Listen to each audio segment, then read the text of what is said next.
When you play the Game of Thrones, you Subscribe and like. or you die. There is no middle ground. All right, hello YouTube. Welcome back to the Grease Goblins YouTube channel. Today's video, I want to talk about a Game of Thrones and every single chapter in the book. We're going to be doing a ranking, very quick breakdown for each episode, just to kind of show you guys why I think maybe this chapter is lower or higher than others. And yeah, we're going to talk about all the chapters. I want to point this out that I've only done this once before. I did this with Feast for Crows for my retrospective series, and I can already tell you from the get-go, a Feast for Crows is much easier than a Game of Thrones for a lot of reasons. One, the size of chapters, for instance, Feast for Crows does not have as many chapters as Game of Thrones. Not even close. Two, I think Feast for Crows is quite cut and dry on where chapters should be in terms of like the top end, the lower end, and then like the middle. I think the middle is the most open to interpretation. But for Game of Thrones, I don't think that's the case. There could be a chapter that I have ranked at like number 20, and you could think it's like a top 5. That's just how a Game of Thrones is. The consistency from chapter to chapter is just fantastic. And so one of the reasons why I look at this book and say it's probably the best written book is because there isn't a lot of drop in quality or rise in quality from one chapter to another. This book stays fairly consistent. And so I do want to point it out. If you see a chapter that you really love and it's in the lower like 20, it's probably not because it's a bad chapter. It's because probably I just prefer other chapters to read. I like more of the character work maybe going on in this chapter, the plot that's going on. So yeah, a lot of things kind of factor into this. I think if you're a short chapter, it's going to be, of course, harder for you to beat a longer chapter, for instance, because you're just getting more content in that longer chapter. And being a longer chapter doesn't mean you automatically get higher on this ranking. But if it's a longer chapter, usually we're getting more character work, we're getting more of the plot. But that's not always the case, like I saw in Feast for Crows with some of the early Brienne chapters where they were really long and they weren't, too good. They were a bit slow. They didn't really focus Brienne at all. That's kind of not really going to be the case here with Game of Thrones, because I feel like all the chapters are around the same page length, but I would definitely look at the first couple of chapters of a Game of Thrones are quite short. A lot of them are less than 10 pages. So you apply that to Feast for Crows, there's no chapters, I think, in Feast for Crows that are less than 10 pages. So yeah. So as you guys have known, I've been doing a reread for the past year, 7 months. Every week I've been kind of writing down my thoughts for each of the chapters and ranking them, so it's all kind of fresh in my mind, and it's not like I'm retroactively doing it by the end of the book. So yeah, this has been a process that I've been planning to make this video for a very long time. So let's just start out with 73, the lowest rated chapter to me of Game of Thrones. I had Bran 3 a Game of Thrones. I think the chapter just doesn't fit the book tonally. It just feels out of place. It feels like the black sheep of the book. It's not to say it's a bad chapter necessarily. I think it's hurt because it's in this book specifically, because the idea with the three-eyed crow and Bran's third eye being awakened doesn't really bear fruit in this book. It's not a main focus of this book until maybe like the last chapter or 2, and then it's a huge focus of A Clash of Kings. So it's in Bran 3, so very early on in the book, right? It's before Ned really gets to King's Landing. But at the same time, it doesn't really get addressed. It doesn't particularly go anywhere until either the very end of the book or the next book. So it just doesn't really have any consequence in this book. It doesn't feel natural. Given how we're kind of focused more in reality for most of this book, there's not really any type of magic in this book at all, outside of maybe Jon's plot line. It just feels out of place. So I gave it a 6.9 out of 10, which is my lowest by far of this book. So yeah, a lot of things kind of go into it, right? Some of the stuff I talked about, but also this chapter is extremely short. I think the shortest chapter of the book, if I'm not mistaken. Maybe it's tied. Very small chapter. Not a chapter that really fit for me. I know a lot of you guys really like Bran 3. It's just not my cup of tea personally. Number 72, I have Arya 1, A Game of Thrones. So as you guys can tell, I think a lot of the chapters at the beginning of the book are some of the weaker ones, because a lot of them are just very quick. They don't stay very long. Arya 1 is only 7 pages long. That's very short for a chapter. So not a lot truly happens in this chapter. It's why a lot of it isn't really even adapted into in Game of Thrones, the TV show. Like part of the first half of this is just Arya and Sansa doing needlework, and it's to kind of establish the differences between the two characters. How Mordain doesn't treat Arya the best, giving favoritism towards Sansa, and all of that. And Myrcella's here as well, and so Arya gets embarrassed in front of Myrcella. And then the second half is much more interesting, where you have her dynamic with Jon, which is kind of introduced here as well. And we see Robb and Joffrey kind of have like a bit of a little standoff, building the two characters going forward in the book. But, again, Arya 1 I have is a 7.7 out of 10. I thought it was a solid chapter to begin Arya's arc in the book, but just wasn't very long. Not a lot happens in terms of plot. A lot of the dynamics that we see with characters kind of get established, a little bit later on anyway. So it just kind of feels like an inconsequential chapter in the grand scope of all the chapters in this book. That's kind of why I have it down here at 72.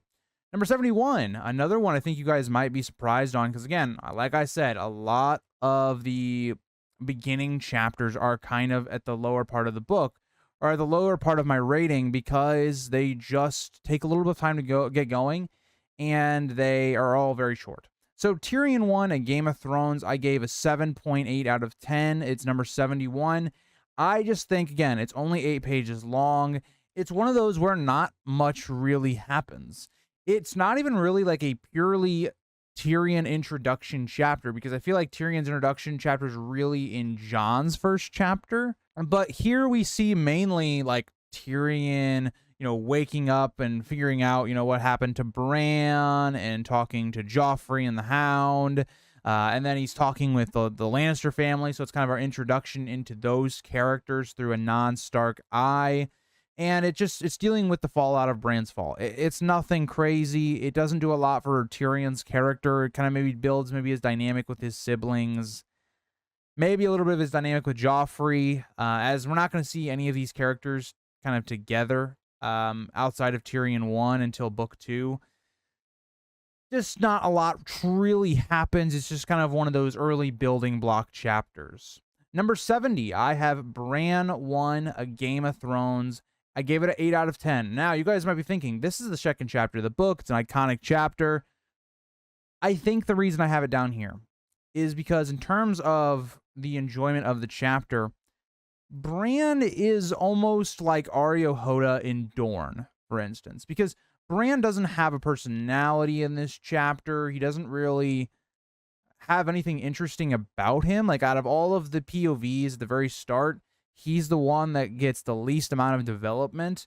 And so what we really end up seeing with Bran 1 is it's trying to introduce a lot of main characters right away. And so Bran gets pushed to kind of the wayside, right? Because it's, him, watching Ned do his actions. We're learning more about Ned through Bran's eyes than we are Bran about Bran.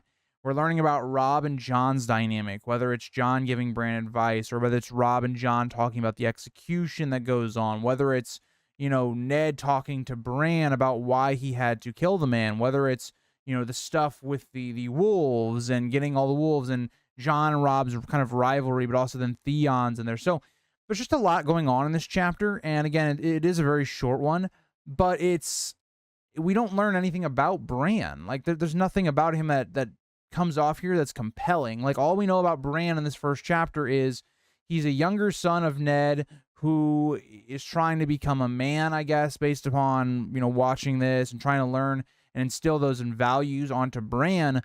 But Bran himself has no distinct character arc or no distinct building block of the character in his first chapter, whereas others do, right? Arya's dynamic with Sansa, Arya with Jon, all of that is building who the character of Arya is and focusing on her. Jon's first chapter is a focus on him as a character. The only other character that I think in their first chapter has a big lack of direction on who they are as a character, a foundation for their character, is Tyrion, which is why I have it a little bit low, because Bran actually has more plot relevant things going on in his first chapter than Tyrion does. But I think Bran 1 is one that you could really convince me maybe otherwise, because I'm looking at it distinctively from Bran as a POV. I just find that the stuff going on in the chapter is interesting, but the character giving us that information is not very interesting in this first chapter. That's not to say Bran's bad in this book, but definitely the early chapters are a struggle for Bran. Number 69, nice, is Jon 2. I do like this chapter, even though it is, only 6 to 7 pages, so it's very, you got to take it with a grain of salt. There's not a ton here. But what I love about the chapter is, I guess, the interactions between Jon and Catelyn and Arya. And so it's one of those chapters where you are kind of viewing a goodbye, right? Where it's Jon saying goodbye to all of these people that we may not see for books and books and books from this moment, or we may never see them again. And whether it's Jon and Robb or Jon and Catelyn, there's still a chance we could see Jon and Catelyn, but seems not likely at this point It seems not likely at this time.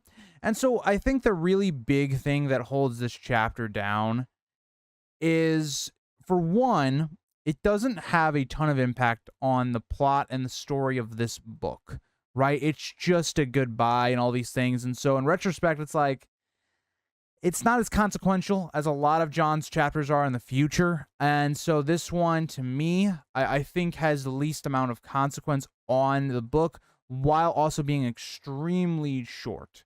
The one big thing of note from the chapter is it is building on like Jon's background, his dynamic with Catelyn, and how that's going to motivate him going forward, and how that's going to haunt him.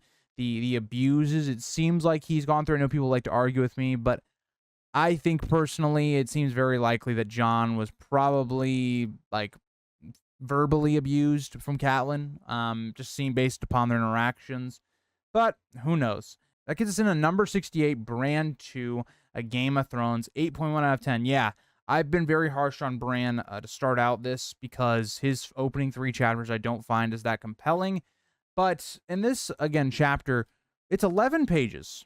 And the thing is, right, in this chapter, it's kind of the tale of 2 stories. The beginning is pretty dull. The only thing we get for the first half of the chapter is, Bran has a couple characteristics, and that's about it. He wants to be a knight, and he likes to climb. That's really all Bran has going for him in this second chapter. And it's especially annoying given Bran has 2 chapters this early in the story, and he still isn't a compelling character. He doesn't have anything really interesting about him at this point.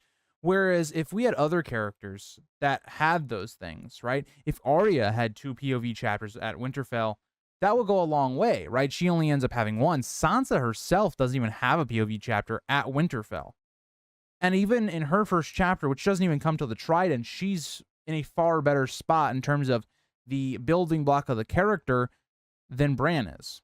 So you have the first part of it, which is just Bran climbing and, all this stuff. And I even said it, right? If I was rating just the first half of this chapter, it would be in the 6 out of 10 range. The first half of this chapter is just not good.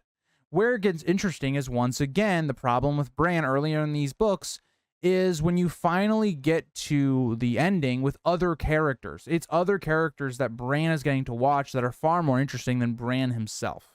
So we see Jaime and Cersei. So through Bran, he doesn't really know what's happening, but through us, it looks like, Jaime and Cersei are having sex. And this thing where Bran, was listening in on the conversation between the 2 characters is great because it builds what we're going to see with Ned having to deal with going forward.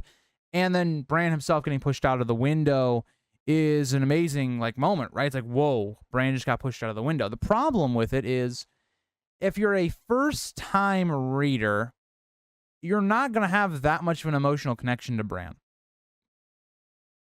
Because Bran is barely a character as it is. All you're really caring about is, yes, he's a kid, and he just innocent, and he just got pushed out of a window, which is insane. But Bran himself has no real emotional ties to us at this point. So that's where I put Bran 2. Bran has 3 chapters in the very bottom of this. Not a good look. Why he's my least favorite POV of the book. But still, let's move on. Number 67 I have is Catelyn 1, A Game of Thrones, an 8.2 out of 10. A very short chapter. That's why it's here. It gets right to the point. It doesn't overstay its welcome, but it also kind of leaves a little bit to be desired. But we get a lot of great world building. We finally kind of really explore the dynamic between Ned and Catelyn. It really sets up their characters and plots for the entire book. It also includes some great foreshadowing in the Godswood, because this chapter's main focus is just to tell Ned Jon Arryn has died and that Robert's coming. That's basically what this chapter is. That one scene in the first episode of A Game of Thrones that's like less than a minute and a half, 2 minutes long, that's this chapter. So that's why it's kind of down here. It's like it's good for building up, that dynamic between characters and giving us a building block of Catelyn, but it doesn't really go far further than that. It's just a nice opening chapter. Number 66 I have is Tyrion 3, A Game of Thrones, an 8.3 out of 10.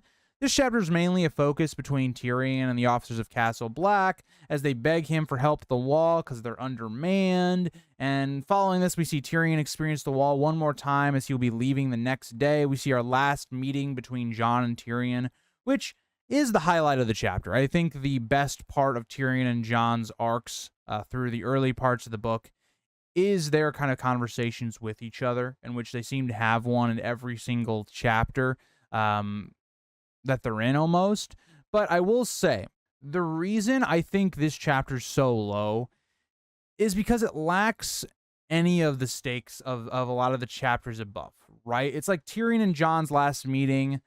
Out of all of the different conversations that they do end up having, this is the one with the least amount of consequence. It doesn't really have like this lingering effect on Jon like maybe some of the other chapters do that the two are in together.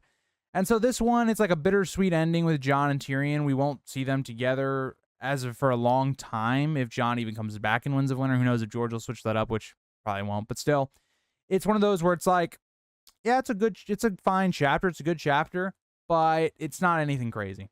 Moving on, we have 65 being Jon 1, A Game of Thrones. And this one is exactly here because of what I just talked about. It has more of an impact on Jon as a character than, say, Tyrion's last chapter was, because it's more of an impact on Jon's character at the end than it is for anything for Tyrion.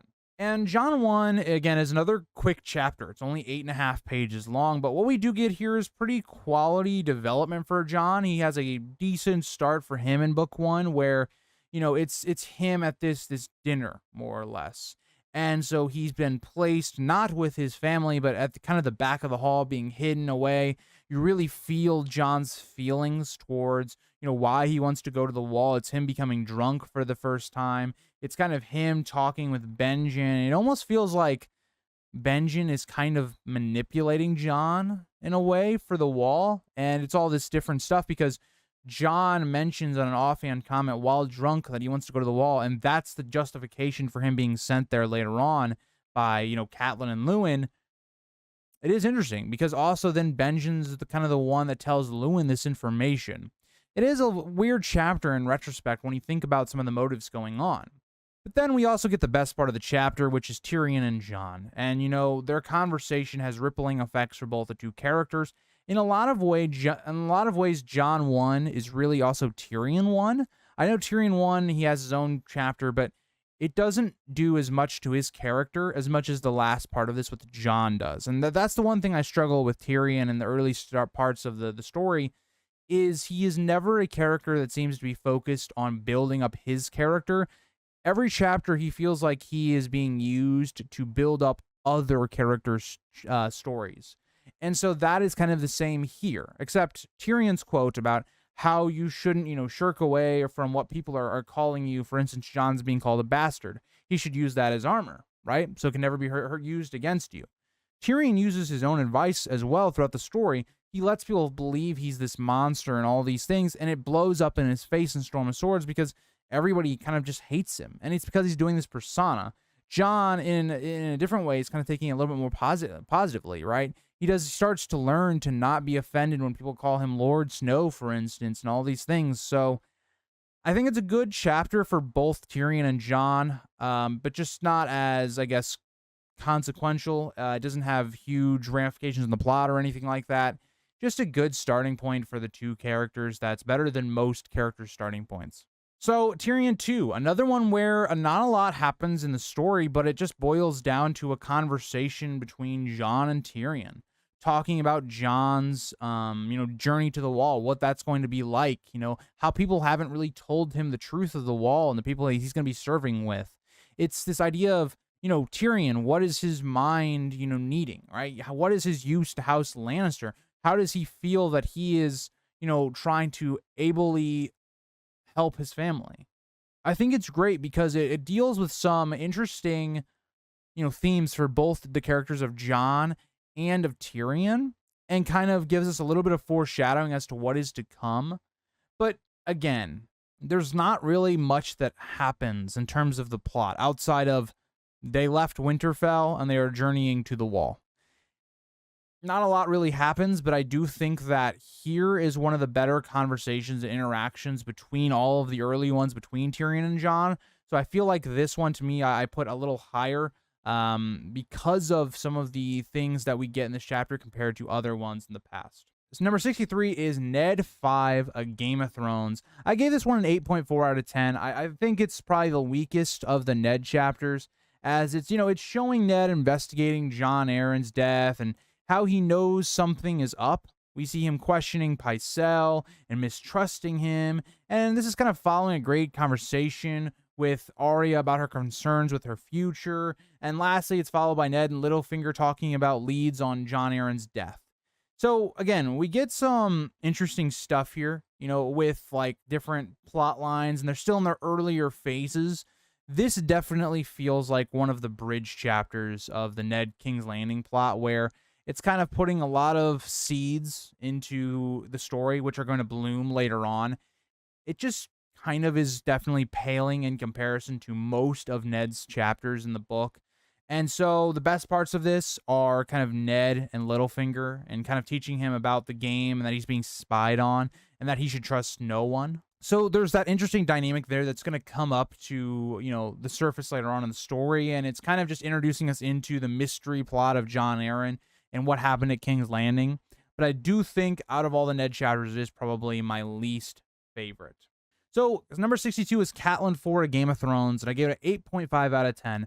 Again, I think Catelyn 4 is a interesting chapter, but it has a lot it has to do. It's our first chapter in King's Landing, and it does do a really good job of establishing what Ned is walking into, but it makes it feel like it's kind of a prelude chapter. It's a prelude into the Ned Stark, main plot line of the book, so it doesn't really have like that punch of what we see later on. But what it does have, which is great between that and also the spy game, because Catelyn in this is very interesting in terms of the decisions she makes, how she gets so exposed so quickly. It shows that Catelyn is not the best politician at times. She doesn't understand exactly how to do things. And it shows kind of the weaknesses that Catelyn will have throughout the series in terms of political and logical decisions.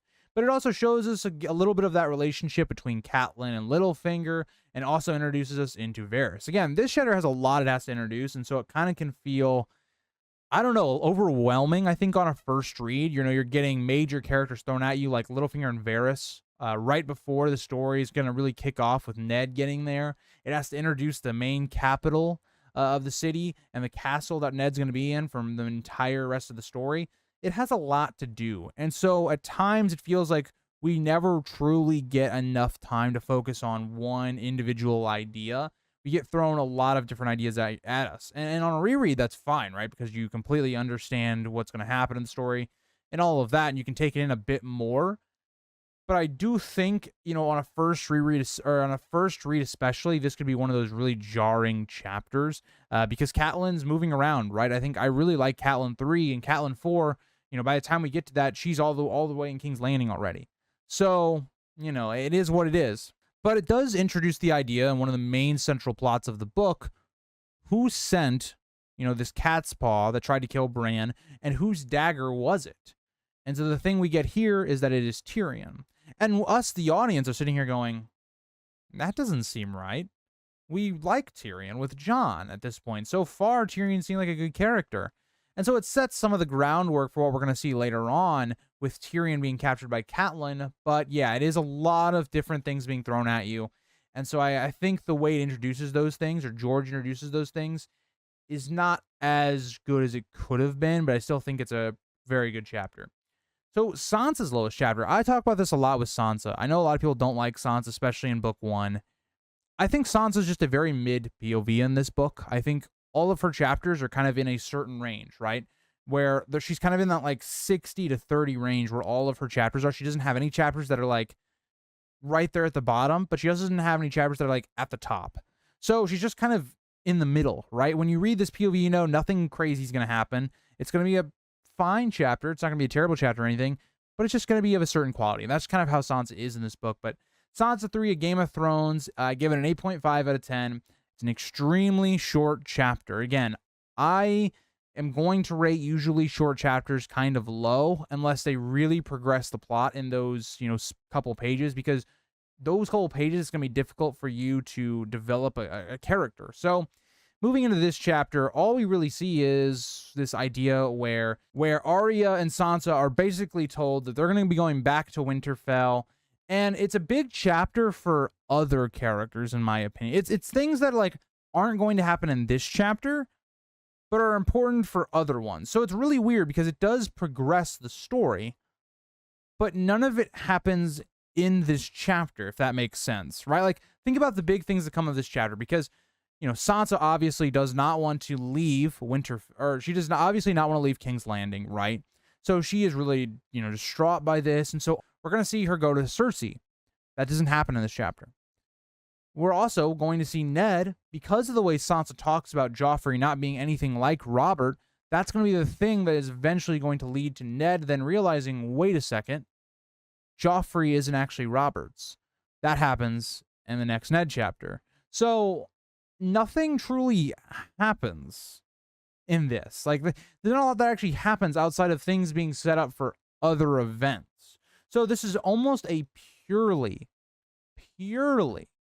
a setup chapter. And also it's hard to kind of, stomach this chapter because Sansa acts horribly to Arya the entire chapter, like 90% of it. It's Arya apologizing to Sansa, but then Sansa will still like be really upset at Arya and treat her terribly. And so it feels like one of these chapters that's a great reintroduction into Sansa, because Sansa 2 and Sansa 3 are very far apart, right? Like Sansa 2 takes place during the Hands tournament, right? And Sansa 3 takes place like right before Ned, tells Cersei what he knows. That's like maybe like a little before the half of the book to like 2/3. Like, that's a very big range of where we are in terms of chapters. Like, Sansa definitely has more chapters at the very end of the book than she does in the first half. And so it feels like one of those chapters where it is important, but it isn't important for this Sansa POV. Like it's a setup chapter, more or less, and reintroducing Sansa as she has more like time going on later on. Next up, I have number 60 being Ned 9. I gave it an 8.5 out of 10. Again, another short chapter. It's only 6 pages long, and what we get in it is pretty good. But I think comparatively to the chapters above it, this chapter does not have as much of like the consequence, or I feel like this chapter just lacks some of the things that I think are more impactful in other chapters. And I think the other part of it is that when you think about the Ned and Jaime face-off in the show, I actually like that face-off much better in the show than I do in the book. In the book, it's still good, but it's extremely short, and it isn't as interesting. It's still good, but in terms of what makes Ned so interesting, it's a lot about like his beliefs when those are tested and put into these places. This chapter, all we see is Ned discovering Robert's child in the brothel. We get some lore dumps into Lyanna as a person and Maya Stone being Robert's bastard.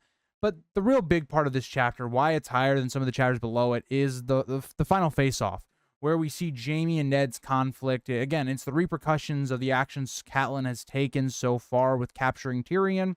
And we see the death of Jory. And Jory's not that big of a character at this point of the story. Again, he's only been referenced, a couple times here and there. Doesn't have a distinct personality, whereas like the show gave Jory a couple more scenes, here and there, or giving Jory, the place of other like guards so that he has more screen time that makes his death a little bit more impactful. And so, yeah, it's like, okay, Jory dies, some of his men die, that's kind of sad, but the big part of it is, Ned gets injured, right? Ned seems to be in a really bad spot, and you're not clear if Jaime's going to kill him or not, and Jaime just kind of leaves. So we don't see a kind of a sword fight off between Jaime and Ned. Jaime just kind of leaves, not like in the show. It's definitely good, but it's not as important as I think other Ned chapters are in this book. Chapter 59 is going to be Ned 6, an 8.5 out of 10.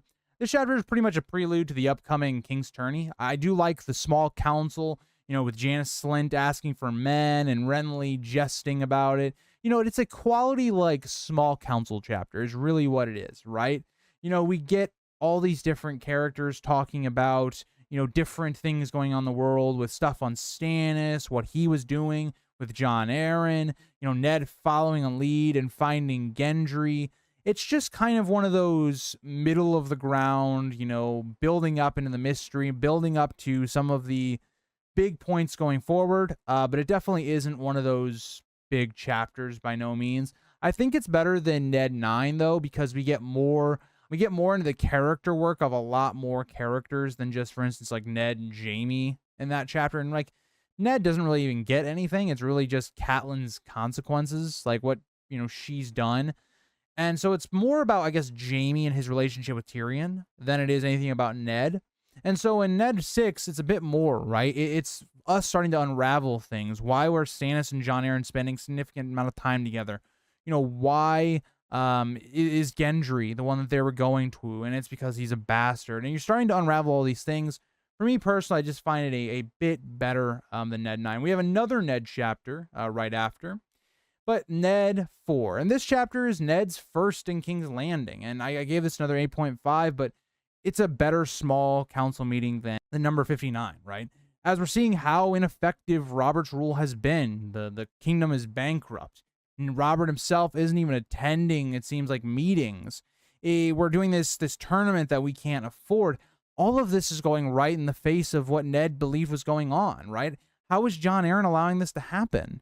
Ned is already, dealing with having to, kill Lady, and already the rivalries between the Lannisters and Starks are growing. And then you have this stuff where you're learning things are in a much worse spot than you thought they were. We see Ned and Littlefinger interacting, and more of that dynamic foreshadowing Littlefinger's inevitable betrayal. And they go to see, Catelyn, right? Seeing Ned and Catelyn, it's their last meeting. It has a lot of weight on the story as, Ned tells her a lot of things to prepare the North for war. It's only Ned 4, and he's already thinking about what's eventually going to come to this being war. And again, the only reason I have it lower than other chapters is because it does lack some of the weight of other chapters above it. But I do think this is a good chapter. I think a lot of things are really established well, because this, in a lot of ways, is the beginning of the King's Landing arc for Ned. Because theoretically, you could say the beginning of the King's Landing arc was with Catelyn and in her last chapter, the one we've already talked about in this ranking. But this is really where things get kickstarted, and you really get the feel, the atmosphere of what Ned's walking into, that everything around Ned is quite literally the polar opposite of who Ned is as a character. And so, yeah, I think great chapter from Ned. I just think there are just better ones from Ned in this book. So, number 57, Jon 5, A Game of Thrones, which I gave an 8.6. I do think this is a very underrated chapter. Jon didn't get his moment in the show where he could show off how clever he was. I think a lot of us book readers have a bit of a issue with how Jon was portrayed in the show. And this is one of those reasons, right? Because this chapter is almost plainly about how, okay, all these people are going to be put into the Night's Watch, right? They've been moved on, right? Which is interesting. And you see Jon, like, realizing what his role is going to be, right, as he's working through becoming a steward. But the big part of it is, Sam. Jon realizes that Sam is acting weird because he realizes that he's going to have no one left to protect him. Everybody else is moving on. They're going to go to Eastwatch maybe, or they'll go to the Shadow Tower, or they'll be doing this duty, and it won't allow them to spend time with Sam. And so Jon realizes that Sam could be easily killed because they're not there to protect him from Thorne. And so he goes to Aemon in the middle of the night, and this is what comes back up in the opening of Storm of Swords, where he tries to get Sam a job to help Maester Aemon, because Sam's best qualities are, he's good with animals, he's able to read and write better than anyone because he was highborn, he's great at that, right? He's gonna be great at helping Maester Aemon. And Aemon allows for Jon to convince him, right? So Jon tells him that every man has their uses. Already the Night's Watch is underused, but he gives a lesson that Lewin talked about, right? That everybody has their own use, that everyone has their own skill set. Why waste it? And that's what convinces Aemon to kind of have, Sam go through and be part of the stewards and be helping him, right?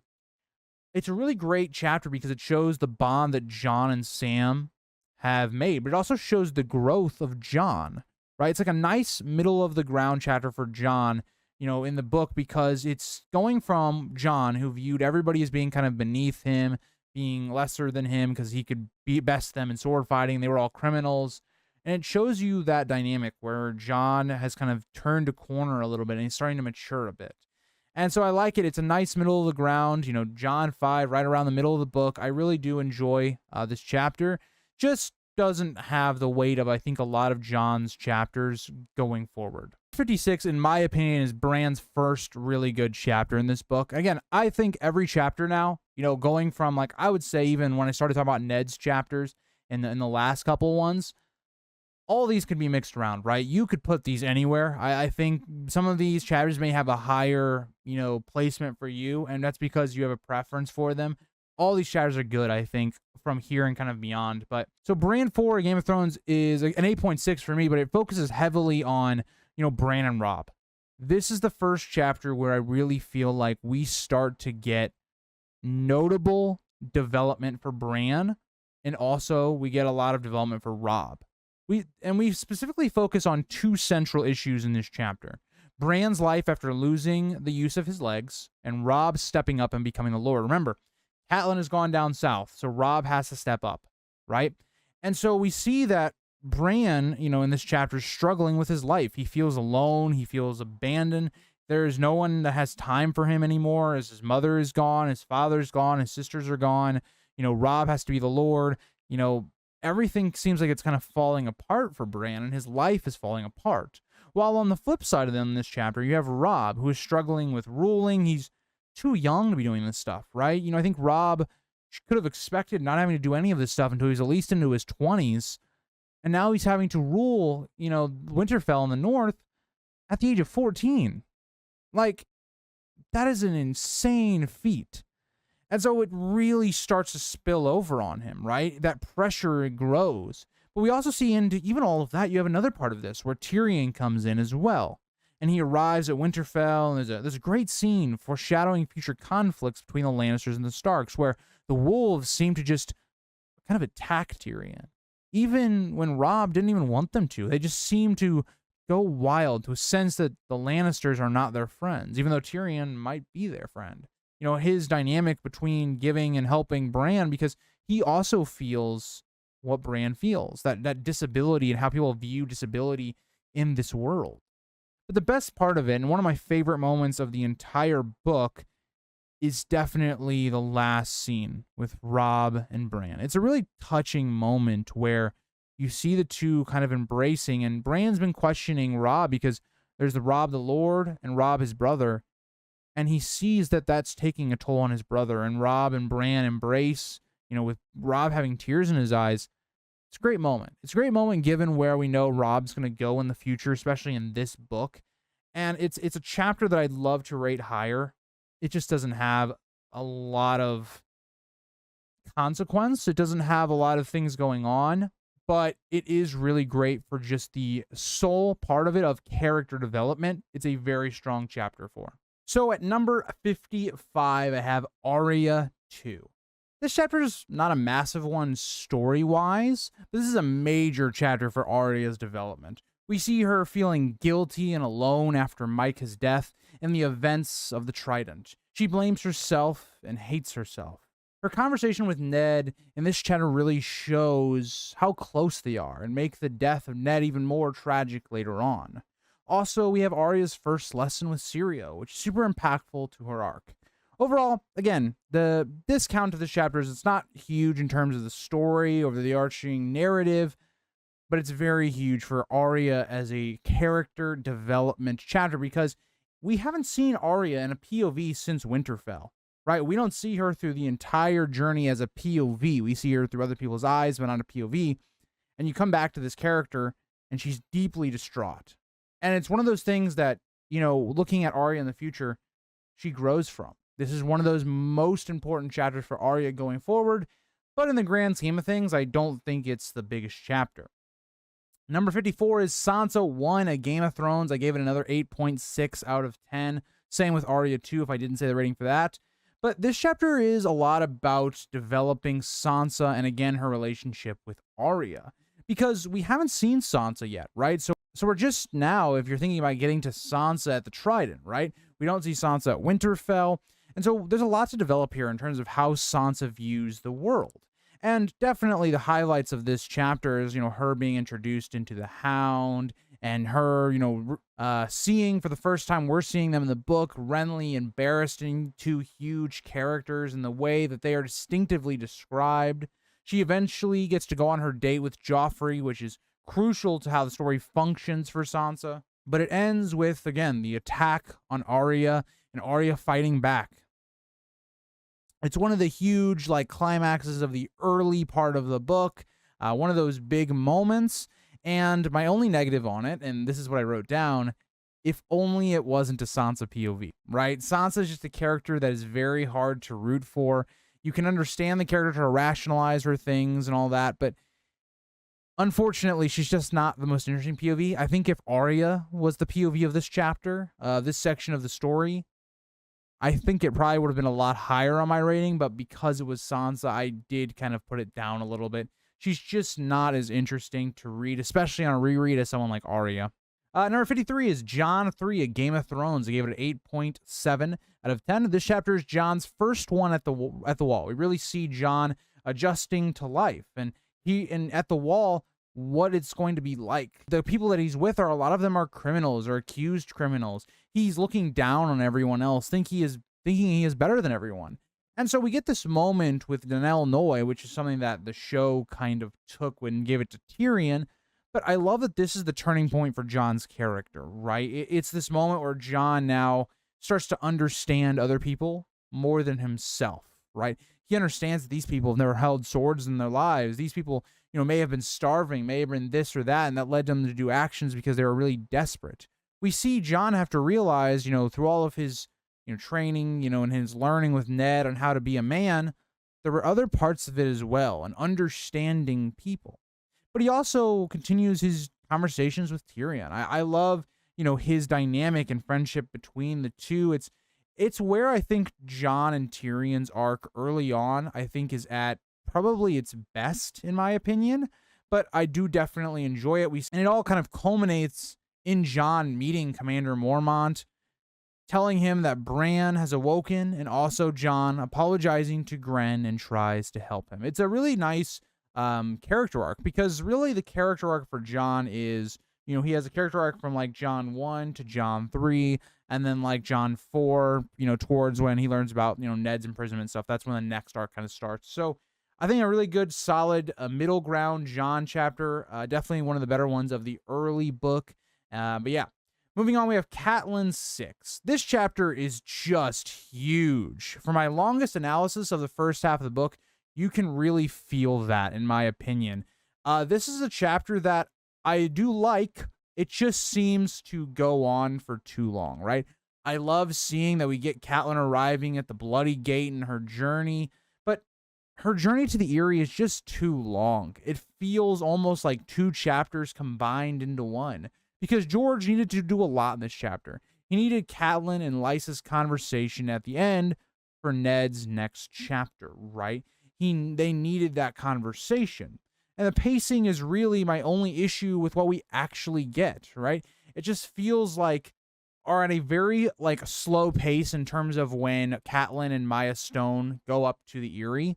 And so we do get a lot of good stuff, right? We develop and meet new characters like the Blackfish, Lysa, Maya Stone. We get a lot of the information of how the Veil works, how difficult, you know, it would be to even siege the Eyrie at all, or even attack it based upon all these, you know, geographical, you know, problems you would have in terms of the terrain and all of that, which is very interesting. But yeah, this chapter takes a backseat on Catelyn's development and just kind of lets the world build.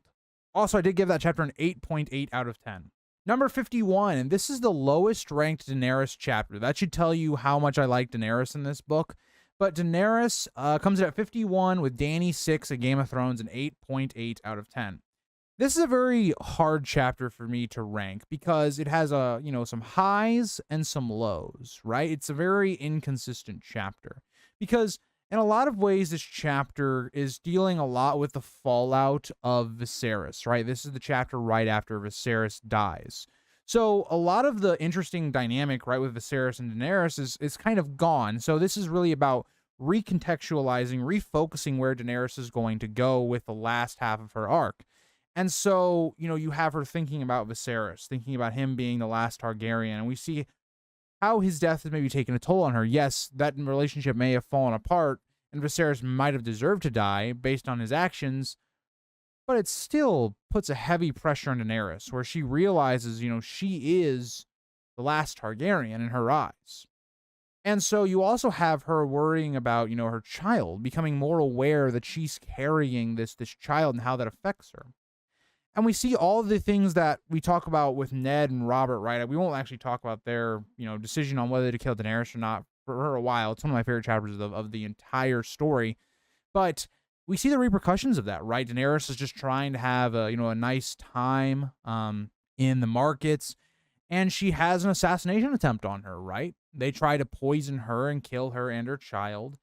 And we see Jorah figuring this out, but the suspiciousness of Jorah, right, as he's kind of off the screen, he really doesn't want to see if he really doesn't want Daenerys to come with him to check if he got any messages. And so you get to this point where it grows the plot of Jorah hiding something while also allowing Daenerys to kind of grow as a character in the post-Viserys part of her arc. But I think the big part of this chapter that holds it up, that keeps the pacing going for Daenerys, is the last chapter, is the last part of the chapter. Daenerys has been trying to convince Drogo to go to Westeros to again claim the Iron Throne. And this is the thing that sparks it, right? Drogo is willing now to go to war. He gives this brutal and strong speech that Jason Momoa does a really good job of in the show. And it's just a big moment, right? Because where this is going now. Everything that Robert, might be fearing is really coming to fruition. Dany is trying to invade with the Dothraki.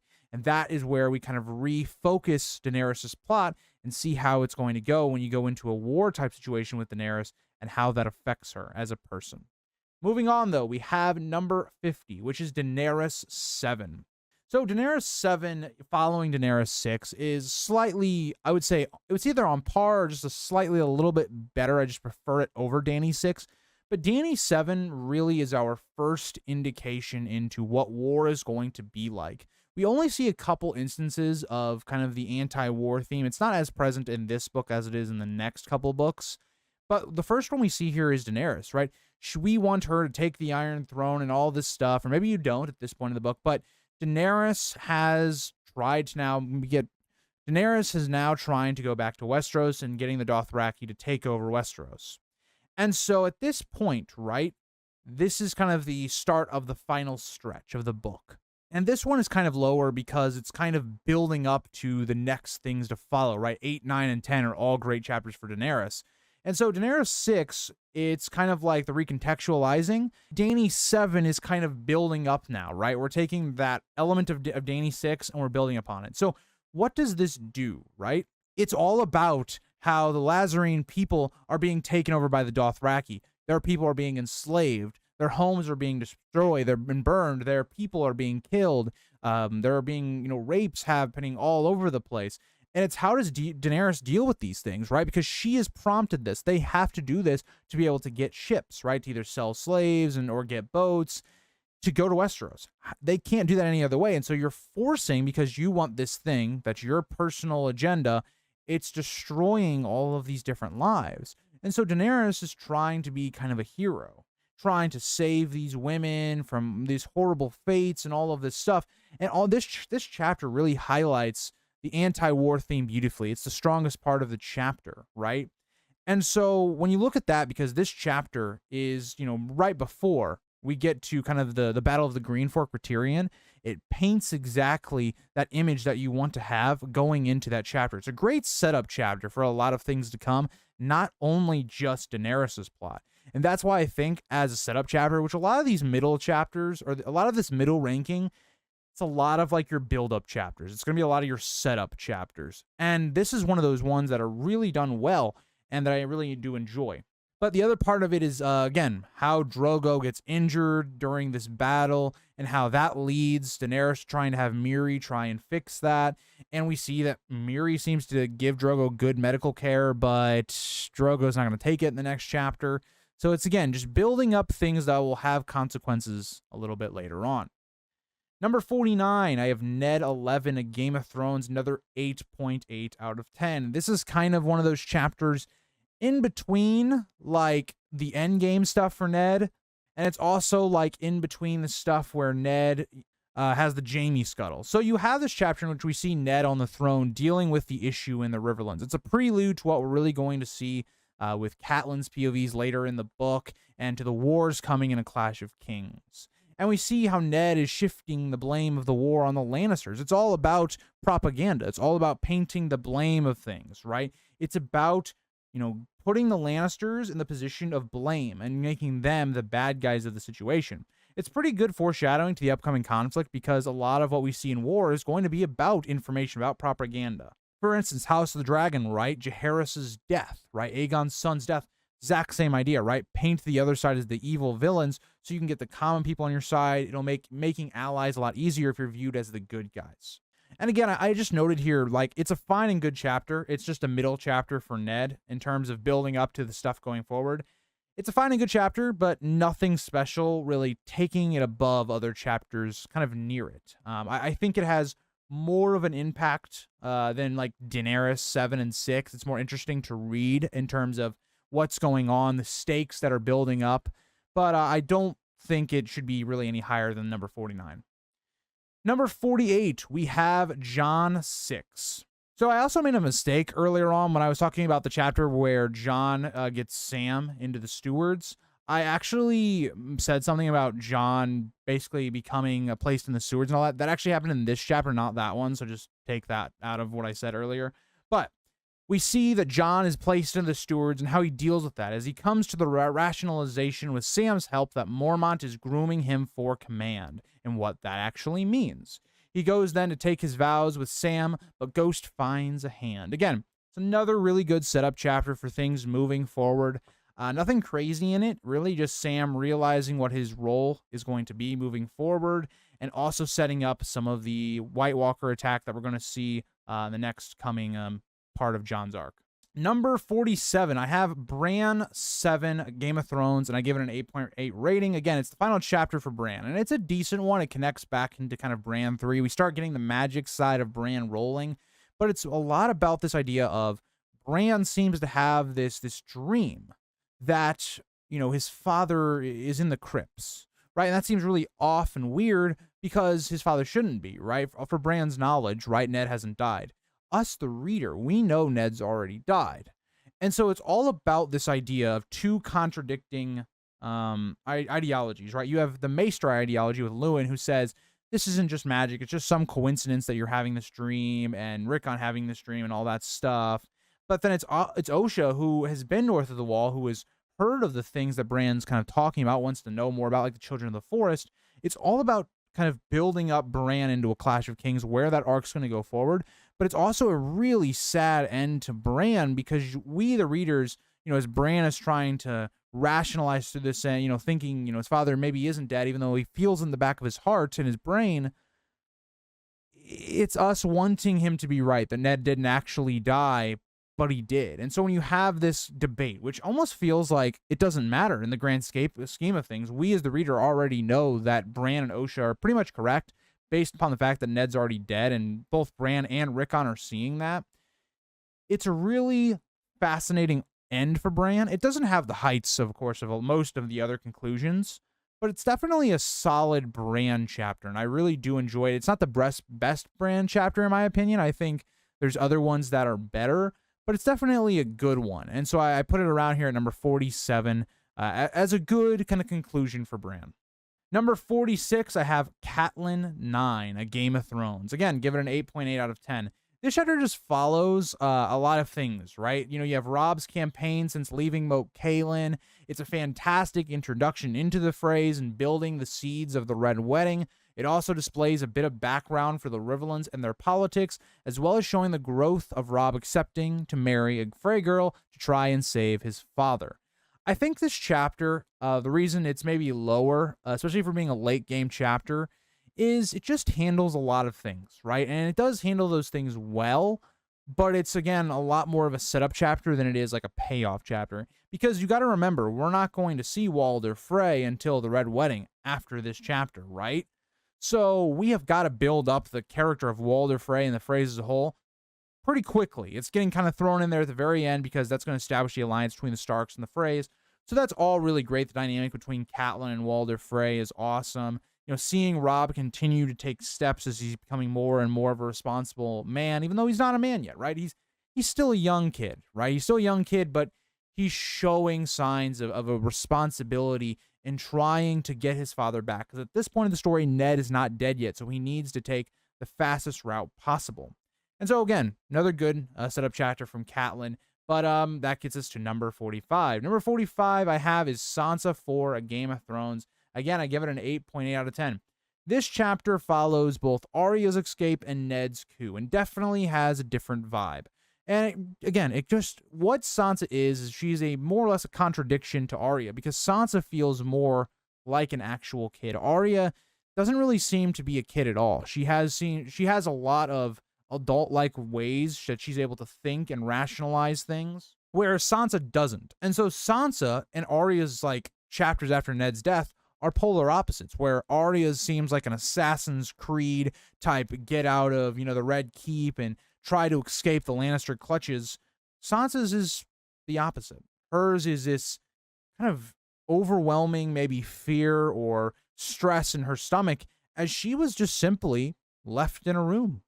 She was left in a room with Jane Poole, and she's trying to rationalize through this situation and how she's still very naive, and she is presented to the small council, and they go to work kind of manipulating her into writing letters and, trying to get her family to prevent and stop war for her father to live. The chapter is pretty solid. It isn't anything crazy in general. It's again, like I noted, it's a very middle of the pack chapter for this book. But it is a good moment where it's like Sansa really showing how she is as a character, still hasn't kind of fully realized what's going on, who these people of Cersei and Joffrey are, and that's going to kind of come to a front kind of at the end of the book. Number 44, I have another Sansa chapter, Sansa 2, A Game of Thrones, and again, I gave it an 8.8 out of 10 rating.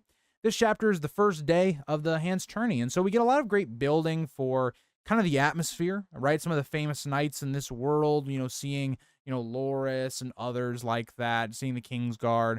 And we just see how young Sansa is. I talked about this with her last kind of chapter we just ranked, but she is still living in a fairy tale. She's not kind of grown up, even after the stuff with Lady, right?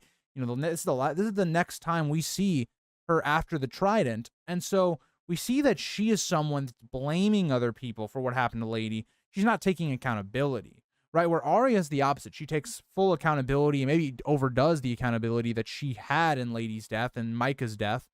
Sansa puts that onto other people, right? She puts that onto Arya. She puts that onto the Queen or whoever, or the King, right?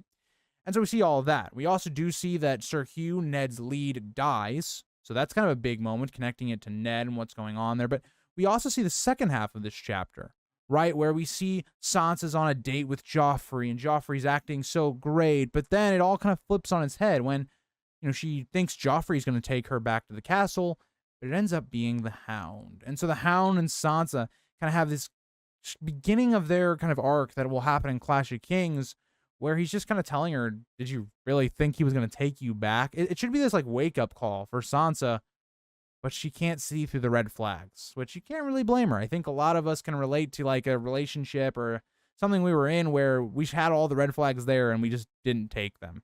And so you apply that to Sansa, who's even younger than probably when a lot of people started dating. So yeah, it's a very understandable chapter for Sansa. Definitely one of her better ones of the book. But let's continue on. Number 43 is Tyrion 4, A Game of Thrones. I gave this one, again, an 8.8 out of 10. A lot of these middle chapters are going to have kind of the same rating, but this chapter picks up right after Catelyn's capture. And I really like this chapter because it shows how Tyrion is very cunning and able to gain power, even in a position of being a prisoner. He's plotting doubt of guilt in Catelyn's mind, right? Because Catelyn thinks, oh yeah, Tyrion had this dagger, but any rational human being, if you kind of think through everything that's going on, right, you start to question it, right? Like, why would Tyrion bet against his brother Jaime? And all of that, right? We also see him like gaining a friendship with Bronn because he sees for the future that Bronn could be very important to, staying alive.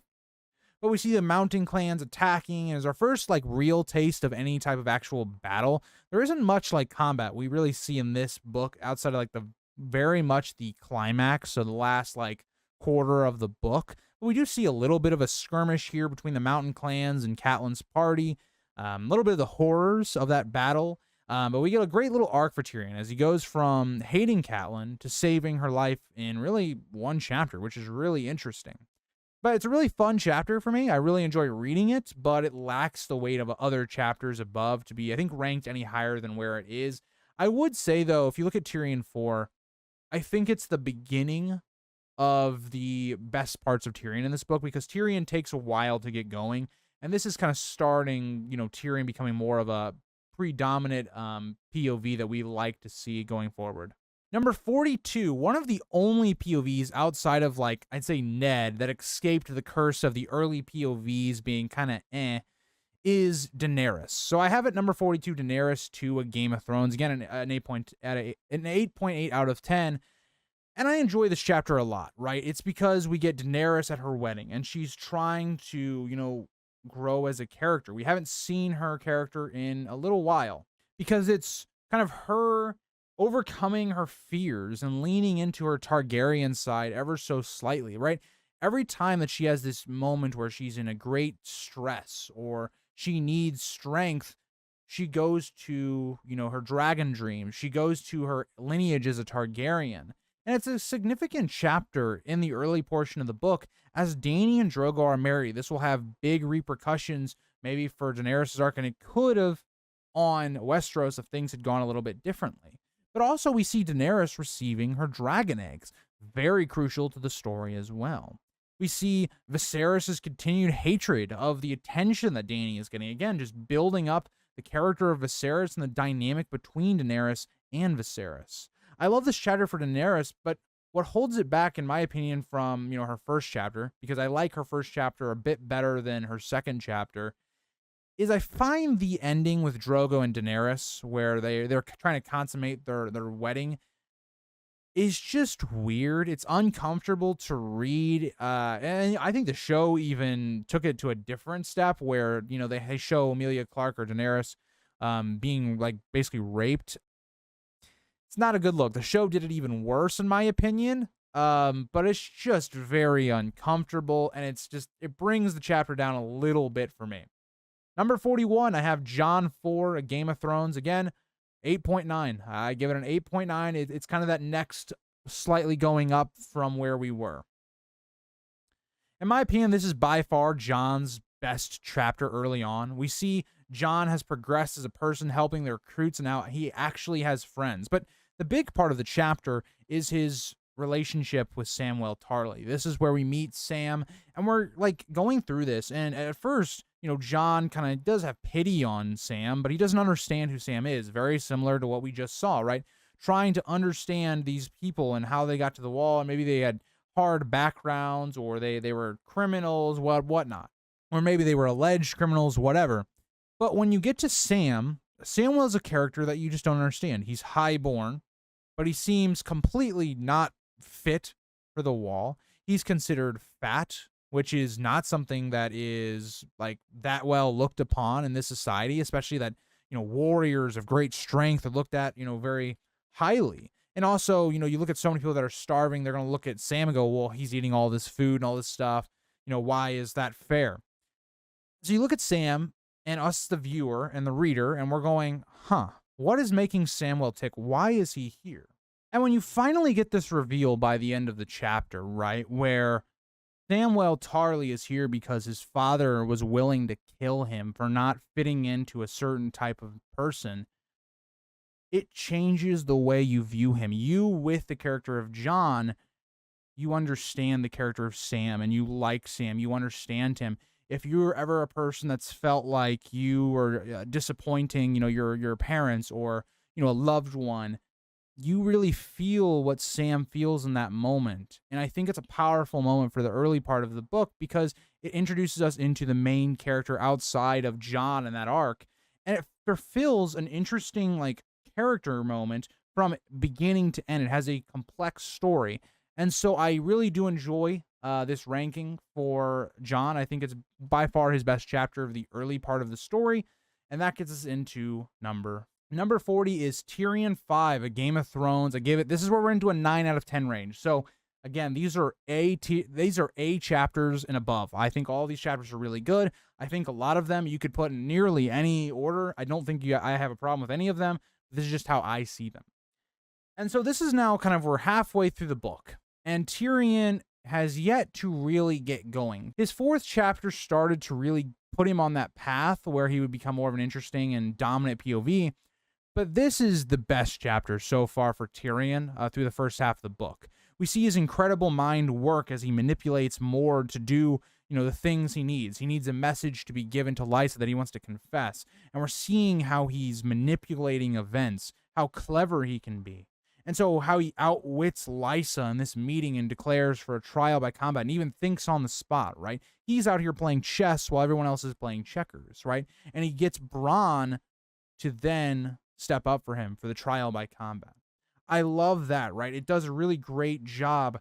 I just think for me, it is a bit, to get going in the first half of the chapter, but when it gets going, it's a really good chapter. I enjoy it, and it really gives you that sense of Tyrion and Clash of Kings. So you guys might not like this rating. I don't know how people view the prologue of A Game of Thrones. For me, it's definitely in the upper half of the chapters, but it's one of those where, so let me just say it. At 39, I have the prologue, A Game of Thrones, 9 out of 10. I do think, right, the chapter is good. It's mysterious. It's one of the few moments we get any type of interaction with the others and try to, theory craft onto what they want and what they're about and how they interact with humans. And so it paints this eerie tone and feel for us. And it slowly introduces us into the world. And I like this chapter a lot because it does set the tone for some of the politics that's going to go on at the Wall. It's going to directly correlate to the Winterfell and the Ned plots at the very beginning of the book. It has a very, very dark ending, right? So to me, I think the first chapter is great. But in terms of at this point now, we're at the top 38, so we're at the top, really the top half of the coming chapters of the book. A lot of them just have huge emotional weight for characters going through the entire first book. I just can't put this chapter above a lot of those character moments for me, but I do recognize this is a great chapter, and I don't mind at all if you have it higher than I do. Number 38 is Dany 3. I love this chapter. I know I only have it at 38, but I really love this chapter. It takes everything that's been built up from Dany 1 and Dany 2, and it progresses Daenerys, right? We don't see, there's a decent amount of time that goes between Daenerys 2 and Daenerys 3.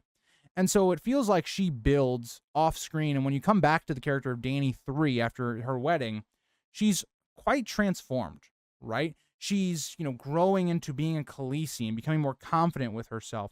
She is someone that's, overcoming, the trials that it is to, be a Dothraki wife, to be a Khaleesi, having to ride, for hours and hours and hours, having to, have sex with Drogo every single night, it seems like. She is learning this new culture and new part of herself. And she is kind of starting to gain that power of being the Khaleesi. That isn't to say, again, she's fully there, because Dany never fully gets to where she needs to be as a character until the very last chapter of the book.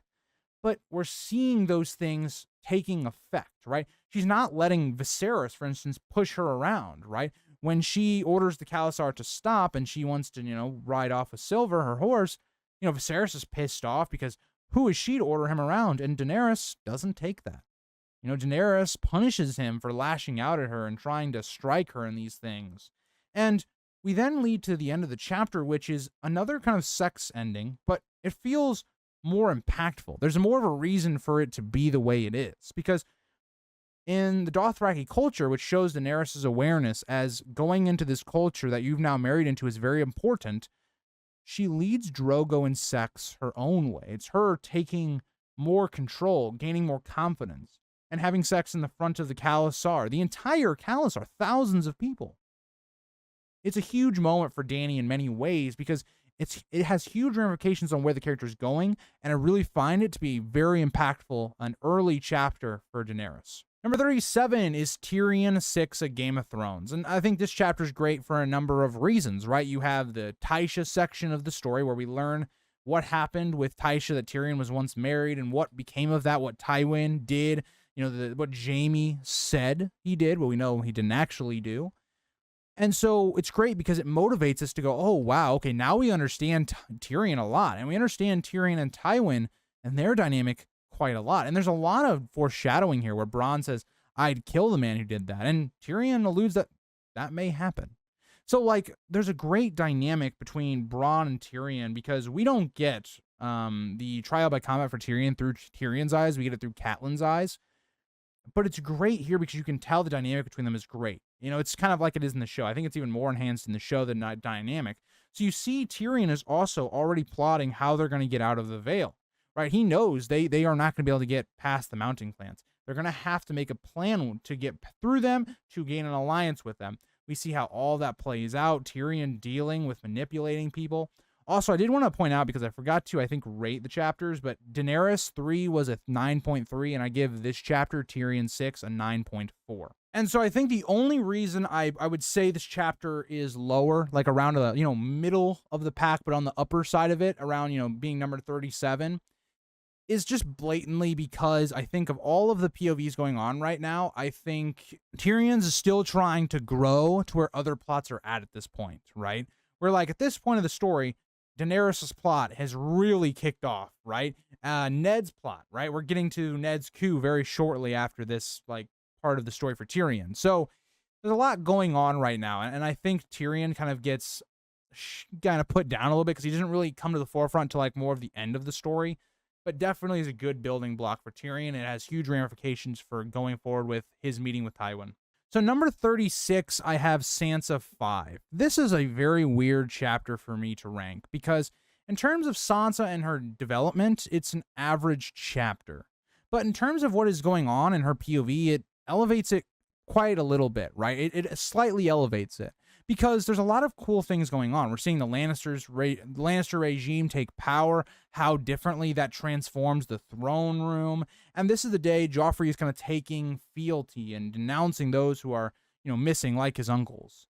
But unfortunately, he and Cersei have Barristan released, which is one of the most badass scenes from the first season or the first book, where, you have Barristan just mocking them and leaving like a badass. But we see that kind of the change in the governance of the realm, right? It's that massive shift now that the Lannisters are in power. This is just a little taste of what Sansa is going to go with going forward. But also we see Sansa, right, having this really big, courageous moment where she has to beg for basically mercy. It's her understanding where the power is. Sansa's not completely dumb in this situation. She knows that she needs to gain Joffrey to her side. Not exactly Cersei, Joffrey. And that's key. Think about what the crowd and Littlefinger are going to do as well, right? Littlefinger tries to manipulate Joffrey to kill Ned, not Cersei. And so you see that here, where Sansa's playing a decent job of the game, right? She has reasonable arguments and even realizes the true power that Joffrey has. And it seems to have some effect on her, right? But the chapter ends with the terms of the deal for Ned's mercy to be set. He's going to have to confess to all of these things, and if he does so, he will live. That gets us into, I think, Sansa's best chapter of the book. So again, I have the best Sansa chapter of the book being 35. What does that tell you? I think Sansa's kind of a mid POV of this book, right? All of her, chapters are kind of in the middle section of the ranking. She doesn't have any that really go shoot to the top, but I do think she's pretty solid in this. I just think overshadowed by some of the other better POVs. But it's our final POV in King's Landing. And again, all these, both these Sansa chapters I have rated as a 9.4, but I think it's probably the ending that is probably the weakest outside of Bran for me. But yes, we do get to see her kind of understanding where her place is now, right? She's a captive in King's Landing. Joffrey is a monster. He's horrible. She can't be lashing out, right? She learns that in this chapter. She can't lash out at Joffrey. She has to do what she's told. Play the lady that she has been brought up to be. She has to do that, or else she's going to get punished, hurt. She may even get killed if she lashes out. And the chapter is handled well in terms of Sansa's grief and her anger towards Joffrey. But in terms of the plot, not much really happens. And especially in terms of a last chapter for a character, having not really anything happening is kind of a weird way to go off. Like, the only thing that really happens is, Sansa goes to court. She sees, like, Joffrey doing some awful actions to people. And then, boom, it's Joffrey showing her Ned's head and all this stuff. And it's Sansa thinking she may, kill Joffrey, but the Hound stopping her, and she realizes what her place is. So it's a good endpoint for Sansa, I guess, but it just feels like there's something lacking from it in comparison to where most of the POVs end, right? So that gets me to number 34, Catelyn 5, A Game of Thrones, a 9.4 out of 10. This chapter is definitely the climax, I think, of the middle of the book, right alongside of, like, Viserys' death, because it's, Catelyn's story up to this point has kind of been a battle of emotion and logic, right? Whether it's, her stuff with going to King's Landing, whether it's in Catelyn 3, where it's kind of her trying to, get past her depression for Bran falling, starting to act and become more of the character she needs to be. This is kind of where all of that kind of comes to a head with, Catelyn and Roderick on their way to the Crossroad Inn. And we see a culmination of Catelyn's recklessness and her battle for the emotion and logic at conflict as she runs into Tyrion. And she knows right now that she's gotten this information that Tyrion is the person who owns the dagger that was, attempted to kill Bran. And so her emotion takes over. It's the foreshadowing of what we're going to see over and over and over again. And it's this moment where you're sitting here and going, Tyrion's getting captured. And you're like, whoa. I don't think Tyrion probably did any of those things that Catelyn's accusing him of. But it's the moment that sparks the war to come. And we see some also great world and character building for the Riverlands in Catelyn's youth as she talks about the Crossroad Inn when she was younger. She talks about some of the houses in the area. It's just a really good chapter, I think, for Catelyn in the middle of her arc that really forwards the plot for every single plot line. Number 33 is Ned 2, A Game of Thrones. So 9.4 out of 10 once again. I think this chapter is really good. It builds up Robert and Ned's characters and what their relation is to the others. It kickstarts the real politics of book 1, whether this is, Jaime Lannister becoming Warden of the East. But also this chapter focuses a lot on the impact of Dany too, of Drogo and Dany marrying. There's a lot of interesting stuff here because this is kind of one of the first kind of moments we learn about the Robert's Rebellion stuff and the sack of King's Landing. And I think all that's great to filling out the world and the characters of Ned and Robert.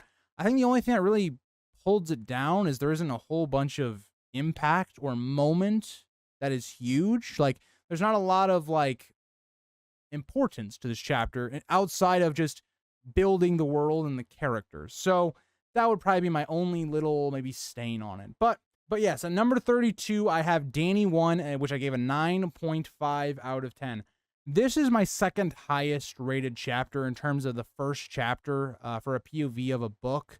And I thought this was fantastic. I thought, this was the chapter that shocked me a lot. It was the chapter that opened my eyes that I think Daenerys was probably my favorite POV to read. I already knew Ned was great, right? I knew Ned was awesome, but this reread, I really enjoyed reading Daenerys this time in this reread, and this is why. I think, you have a great lore and an establishing chapter for Daenerys and Viserys about House Targaryen, what they are, who they are, their dynamic, and what's going to be between them for the first 5 chapters for Daenerys.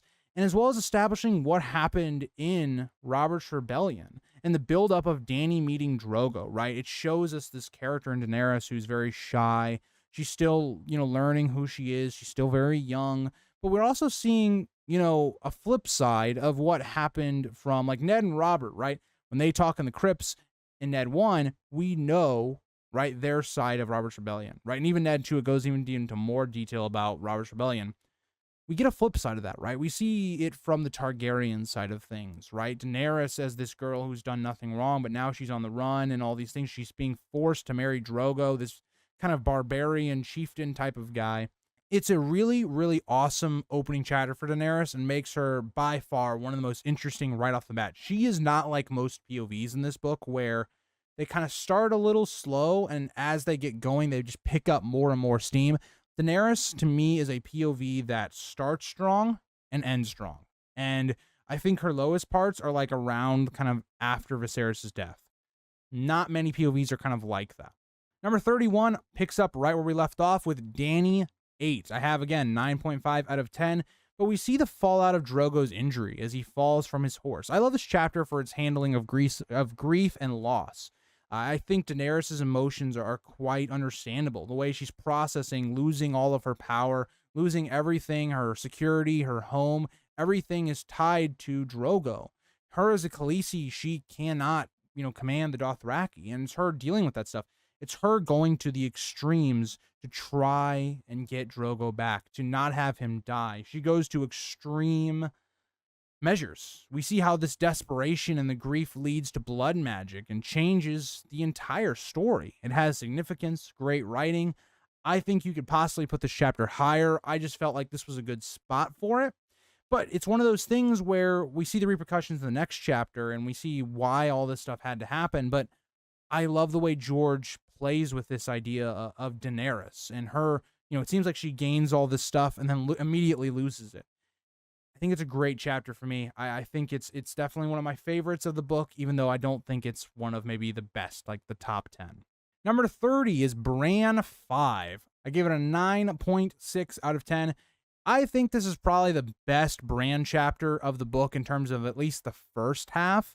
Bran is almost a nothing character in terms of viewing events, not an active POV, outside of Bran 4 and Bran 5 and going forward.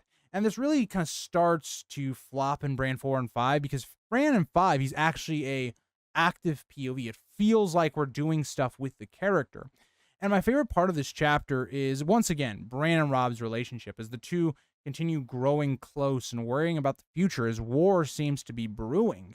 All of that stuff that's going to be important going forward is kind of built up here. We see Robb taking on more and more responsibility and how he handles Ned being attacked, right? Because Theon is pushing Robb to, you should call your banners and, they should start waging war because of the attack done on Ned, and that's his responsibility to do. And also Catelyn taking Tyrion. So it seems the war is brewing and Robb's going to have to get involved at some point. And so you have all of that great dynamic going on there as well. But we also get the wildling attack on Bran.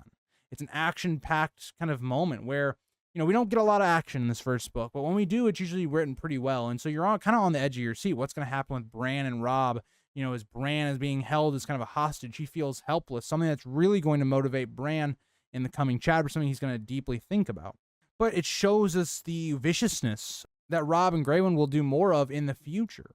And a very interesting ending with Theon coming in with a controversial action, a shot with an arrow that could have possibly have killed Bran because, the deserter does have his like knife dagger like at Bran's throat. If that arrow had not like instantly killed the man, it could have easily have gotten Bran killed.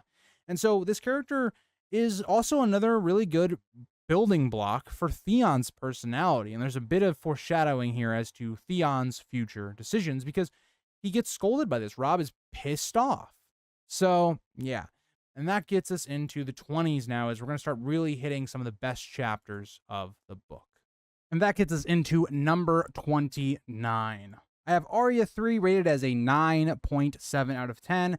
Again, Arya 3 I think is a really good chapter. It focuses on her learning from Syrio. We have a lot of different foreshadowing to how Arya will survive in the next few books, and more foreshadowing to her Faceless Men training. And this is the chapter where she ends up running away from Tommen and Myrcella, and ends up into the secret passages where she spies Varys and Illyrio. And a lot of their conversation is still relevant even now when we think about Illyrio and his motivations into young Griff and the planning between the two and the connection. It's actually a really important chapter even when you go back on it. So again, I really love the stuff we get with Varys and Illyrio in this chapter. I love what we see with, Arya progressing in her journey with, becoming maybe a Faceless Man in the future, and also just kind of what Arya will have to do to even a more of an extent as she escapes from the Red Keep in her next chapter. Number 28, I have Tyrion 7. I really like Tyrion 7. It's an introduction into Tywin Lannister. It's the first time we actually see him. And yes, we have, heard about him, and we know more or less somewhat what we should kind of think about the character before we meet him, but it's the first time we really see what this guy is about. But we see the carnage that has been afflicted upon the Riverlands, and the consequences of Catelyn's actions, like the owner of the Crossroad Inns being killed, as Tywin makes it a base of operations. So this is kind of the first chapter where we see, Tyrion back with the Lannisters after leaving the Vale, all that stuff going down, and we get a good look into the relationship between Tyrion and Tywin. Already that was kind of foreshadowed in the last chapter with Tyrion, with, the Tysha story, but we get it even more here, right? Because as Tyrion is kind of made to fight with the mountain clans, but we also see that Tywin is falling for the bait and preparing for battle with Robb. It's a great leading chapter to go to where we're going to go with in the story later on with Tyrion in terms of the Battle of the Green Fork. It's a nice prelude. It's really just a great build-up chapter for a lot of different things, right? Tyrion becoming Hand in this book, the Battle of the Green Fork, great building chapter, which is kind of why it's maybe down here at 28 and not a little bit higher, as I think a lot of the interactions between Tyrion and Tywin will actually get better as the book goes on, but it's still a really good building block chapter for Tyrion. Number 27, I have Catelyn 2, and this is my first 10 out of 10. I think the rest of the chapters from here on out are all really good chapters. I gave them all 10s. Maybe that's generous because when I started this ranking, maybe I, was a little bit lenient on where I rated things, but I think they're, a quarter of the chapters in this book there's not a lot of flaws in them. And so I gave a lot of 10s for this book. But Catelyn 2 I find so interesting because it's really a chapter where it forces Ned into becoming Hand of the King. Because Ned himself is very against going south. And what is very different in terms of the book to the show of this adaptation is that the show actually has Catelyn wanting Ned to not go south. And so when you see like the image where Ned is looking towards the camera and you have Catelyn and Luwin behind him, it's supposed to represent in the show anyway, both sides tugging at what Ned should do. That's not how it is in the book at all. And it reads so differently to me. I think this is one of those really nefarious chapters if you want to look at like Ned being this, or if you want to look at Catelyn being this kind of manipulative or villainous type character. And for me, I see why Catelyn does it. But Catelyn 2, very interesting because it's what pushes Ned to go south.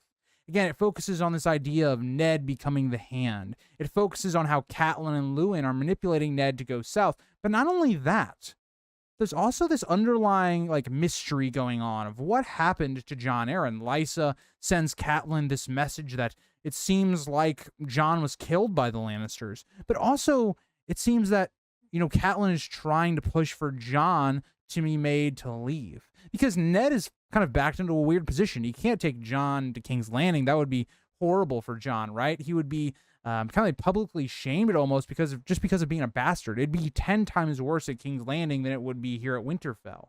And, well, we know a lot of that is because of Catelyn. That's what makes Jon, it seems like, not looked upon fondly. But in King's Landing, where you have all these people that are spies and, all that stuff, Jon would not really be that welcome there. So it kind of puts Ned in a position where what does he do? Because Catelyn just refuses to have Jon even live in the castle when Ned's gone, which is wild. She's trying to force Jon into becoming basically homeless or, kicking him out of even the castle as a whole. Like, it is a really dark mindset that Catelyn's in right now. And think about it like this, right? Bran hasn't even been pushed from the window yet.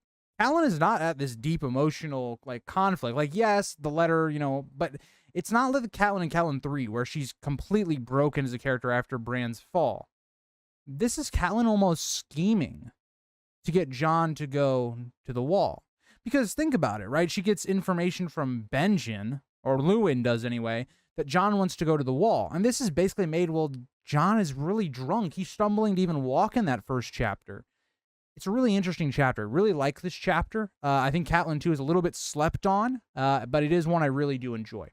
That gets us to number 26, Ned 3. So again, I think Ned 3, it gets the best parts and the conclusion of Sansa 1, where you have everything of the Trident kind of coming to the front. So what this chapter does really well is it paints the conflict of the Lannisters and the Starks, right? It's almost a mini skirmish in the Game of Thrones that's being played, right? The battle for really Robert, right? Having that power of who has Robert's, backing, more or less. And we do know that it's Ned, but it also shows that Cersei has sway because it focuses on the aftermath of Nymeria and Arya being attacked by Joffrey. And I love how it sets up the main conflict. Because if you even think about what's going on, right? The tales being spun. In truth, we know that Arya was being attacked by Joffrey, but what do the Lannisters say to Robert, right? They say that Joffrey was attacked by Arya and Nymeria, the opposite of what happened. Think about what's going to end up happening with Ned, right? Ned was trying to, basically form a coup, and that's because Joffrey was not the legit heir. The Lannisters were lying about that. So, a lot of parallels there. But you also see how Ned thinks through these situations.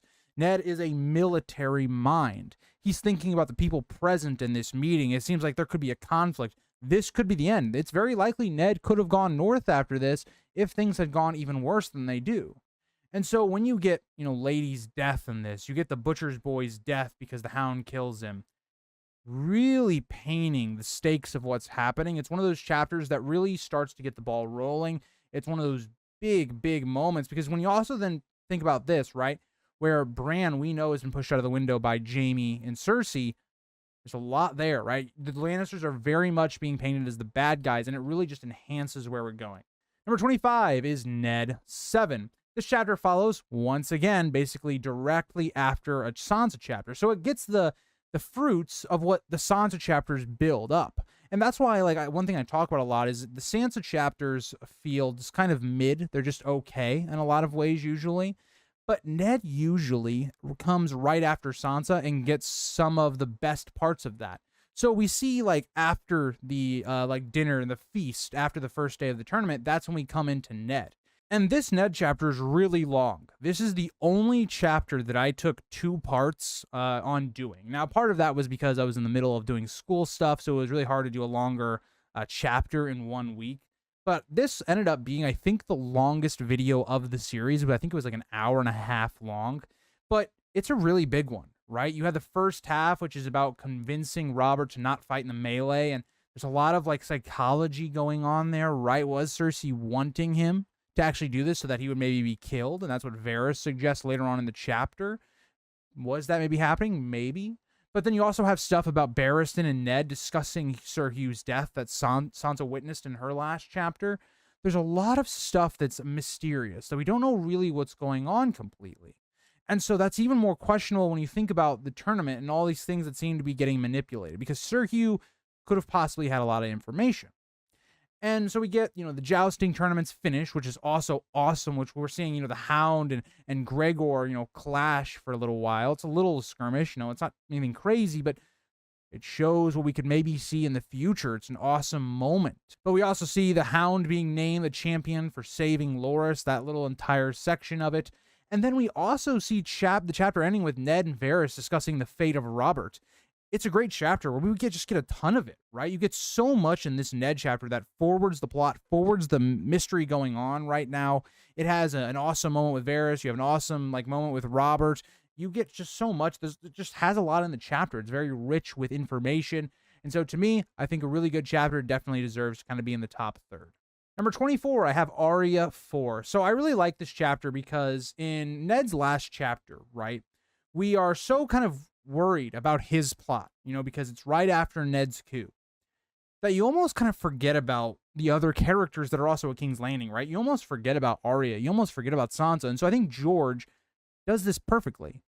You go right into Arya directly after Ned's been taken captive, and you're like, whoa, wait a second. Yeah, Arya's doing this whole plot with Syrio right now. This is really everything that's gone on with Arya throughout this entire book. It's her kind of doing an Assassin's Creed type mission where it's, her trying to sneak out of the Red Keep, but having this last little moment with Syrio Forel, which is really, a powerful and fantastic end to their dynamic. And, the way Syrio's taking down these guards sounds awesome. It's what Arya wants to be at some point of her life. We have to see her be very smart in the way she thinks about doing things, how she has to keep composed as she walks by all these guards, maybe, sit on top of walls or right next to her. If anyone was to, see her, she'd be captured. Not trusting, for instance, the City Watch, who also have flipped on her. She doesn't know that, but she kind of rationalizes, it might not be so good to alert them if they're also not helping your side, right? Because she sees her house is basically being slaughtered. Everyone here is being killed. And even in this chapter, we see her killing her first person as she kills the stable boy who was trying to turn her into Cersei. This chapter really feels like the true conclusion of Arya in this book. The last chapter is in a lot of ways the conclusion of Ned and his story, as it also is of Arya. So this is kind of, in my opinion, almost the climax of Arya's actual personal journey, whereas the next part is kind of like that falling action for Arya. So really great chapter. It does a ton for future development for Arya, but also moves her plot along quite nicely. And for me, that's why it's kind of up here. I think it's not her best chapter. Of course, her best chapter is going to be, her last one with at Baelor, and we'll talk about that when we get closer to the top, but definitely a good Arya chapter. Number 23 I have is Catelyn 7, Game of Thrones. Once again, I love this chapter because it's trial by combat with Bronn and Vardis. It's really the first time we get like an in-depth fighting sequence. Yes, we had the battle coming up, the Eyrie and getting to the Eyrie, but this is like one of those where it's like a miniature version of what we're going to eventually see with the Mountain and Oberyn, right? Where it's Bronn outsmarting Vardis, where Vardis might be a very competent sword fighter, of course, but it's Bronn thinking outside of the box, being that sellsword. It's been foreshadowed already with Catelyn, in the past, where she's talking about how the sword seems to be part of an arm, or part of Bronn's arm, and he moves like a panther, strong but also fast. And so that really comes to fruition here, but also it's a really impactful moment, because we know right here, if Bronn loses, well, that's not good. That means Tyrion's going to die. And so it has a lot of that tension there, which for a first read is definitely going to be present there. On a second read, not as much. And I will say, for George to have killed Tyrion here wouldn't have made a lot of sense given all the character work you've done for the character. And this was only about probably 2/3 into the book. It didn't really make sense to kill him here. It still has a lot of entertaining things going on, but we also know that there's a massive reveal that happens in this book that paints us to kind of question some of the things going on about what Lysa has been saying, right? Because we learn here that Robin was not actually going to be sent to be fostered with Tywin, like what Lysa was saying. He was going to be fostered with Stannis Baratheon, because that's what the Maester tells Catelyn. That is a huge revelation, because that means that Lysa was lying about some of the things she talks about and why she fled. Again, it's something Catelyn should be questioning and thinking about, but she just doesn't really put it all together. And I can't blame her either. How would she possibly know that Lysa killed Jon? But it should be one of those things where it's like in the back of your mind, that is a weird thing going on. And so again, there's a lot that's really entertaining to read. It's a fun chapter to read, and it has massive parallels to Tyrion's second trial, because in a lot of ways, the fights kind of play out the same. You have one person that's more heavily armored, that's like more traditional of a brutish type fighter, right? And on the other side, you have someone that's a little bit more maybe smaller, quicker, using, their speed to try and win. It's very similar in a lot of ways. It's just, this is like the miniature version. It's, okay, take the two fighters of Vardis and Bronn and upgrade them. Oberyn and the Mountain. A lot of great parallels. It was a great chapter to read, and so I think 23 is a good spot for it. Number 22, I really do like Ned 10 as well. I think there's just, every one of these chapters I can just rave about, especially in this top 25, but this chapter is great because it starts really with the dream of the Tower of Joy, and this has a lot of implications on the story, Because, okay, because Ned is one of the only people left in the world that have any semblance of knowledge of the Tower of Joy. So when we have, anything about speculating about what happened at the Tower of Joy, who Jon's parents are, regardless of whatever theory you believe, really, there's a lot that can be drawn from here, right? And so going through these moments, that's like the first half of the vision that we kind of see with Bran, say in season 6, right? A lot of that is kind of present in this dream. It has a lot there that is beautiful to kickstart this chapter, as this is the fallout kind of after Jaime's attacked. But it's great on that part of it, right? Alone, because we start out the sequence of the Tower of Joy. But then you also have more in this where, Ned's thinking about Lyanna. He's thinking about maybe some things that imply maybe Jon's parentage one way or another. But even then you get like Robert and Cersei's relationship, which kind of comes to the front. It's not something we get a lot in the book, right? The TV show, I think, did a really good job in season 1 of kind of expanding Robert and Cersei's relationship. But we get it right here, which is amazing. I really love the dynamic between Robert, Ned, and Cersei in this room after Ned's attack, because you can tell that Robert and Cersei have this strained relationship. And even though Robert and Ned have quarreled about how Daenerys should be handled, Robert still cares for Ned like a brother. And so that's that huge point where if you're looking at the book right now, Ned is getting closer to figuring out what's going on with Cersei. This is a big moment because you realize, okay, Robert is actually going to take Ned's word over Cersei's word. That's key to the story. If Robert doesn't die in the boar hunt, not looking good for the Lannisters. It's a big chapter. There's a lot of implications on things that could come forward. But we get Ned becoming Hand of the King once again, and Robert is going on a hunt, right? Everything's sparking up, and that's what Robert does. He kind of hides from the conflict of politics and all the stuff going on. It's basically defines his rulership. He wasn't really a hands-on king, more or less. He kind of let others do things in the background, and that ends up screwing up the realm. But I do like it. But one of the reasons I kind of put it down a little bit is it is a shorter chapter, very similar to like maybe the opening chapters of the book. But I do think every chapter, or I think with this chapter, every page has a meaning. Every page is strongly written and feels like a neatly almost written little story in and of itself on the backstories of a lot of the characters. Number 21 is Dany 4, which again, this is kind of like the real culmination of Daenerys' early book arc. We see her and Viserys' relationship really come to a head. Now, this isn't the chapter that Viserys dies in necessarily, but it's almost like the chapter in which Daenerys and Viserys' relationship completely breaks down, right? Daenerys has tried to help Viserys with all these things, trying to give him, trying to integrate him more into the Dothraki culture so that he's not as viewed as so bad, trying to do all these things, right? And Viserys just keeps pushing away and pushing away.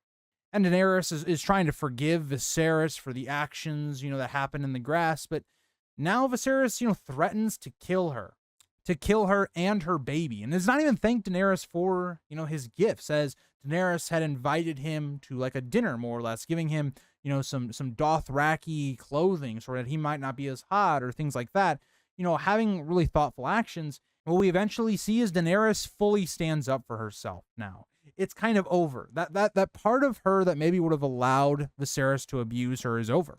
Daenerys hitting him full in the face when he starts getting angry and trying to assault her, and she puts him in his place. It's a strong moment for the character of Daenerys, because even in Dany 3, yes, she stands up to Viserys, but it's not her, in the power. It's not her doing the action against Viserys. It's her cause. So this chapter is that breaking and that fracturing of that relationship where Dany's not going to protect him anymore. If he goes out of line, you can't look to Daenerys. You've broken that. Another thing I do like about this chapter is I like the lore we get of the Dothraki, as this is them kind of coming to Vaes Dothrak, and they're going to be there for, a couple chapters. I do like that. I do like that we get a bit of that lore there of Vaes Dothrak. But this is really the chapter where we start to see Daenerys become, the true dragon, right? And going away from her brother Viserys. Number 20 I have is Tyrion 9. Again, I think this chapter's a pretty good conclusion for Tyrion.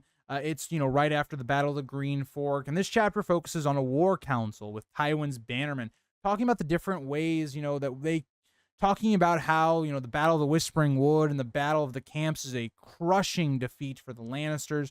Jaime's imprisoned. Everybody's going about their own different ways. Some are even suggesting that they should sue for peace with the Starks. It just completely breaks down.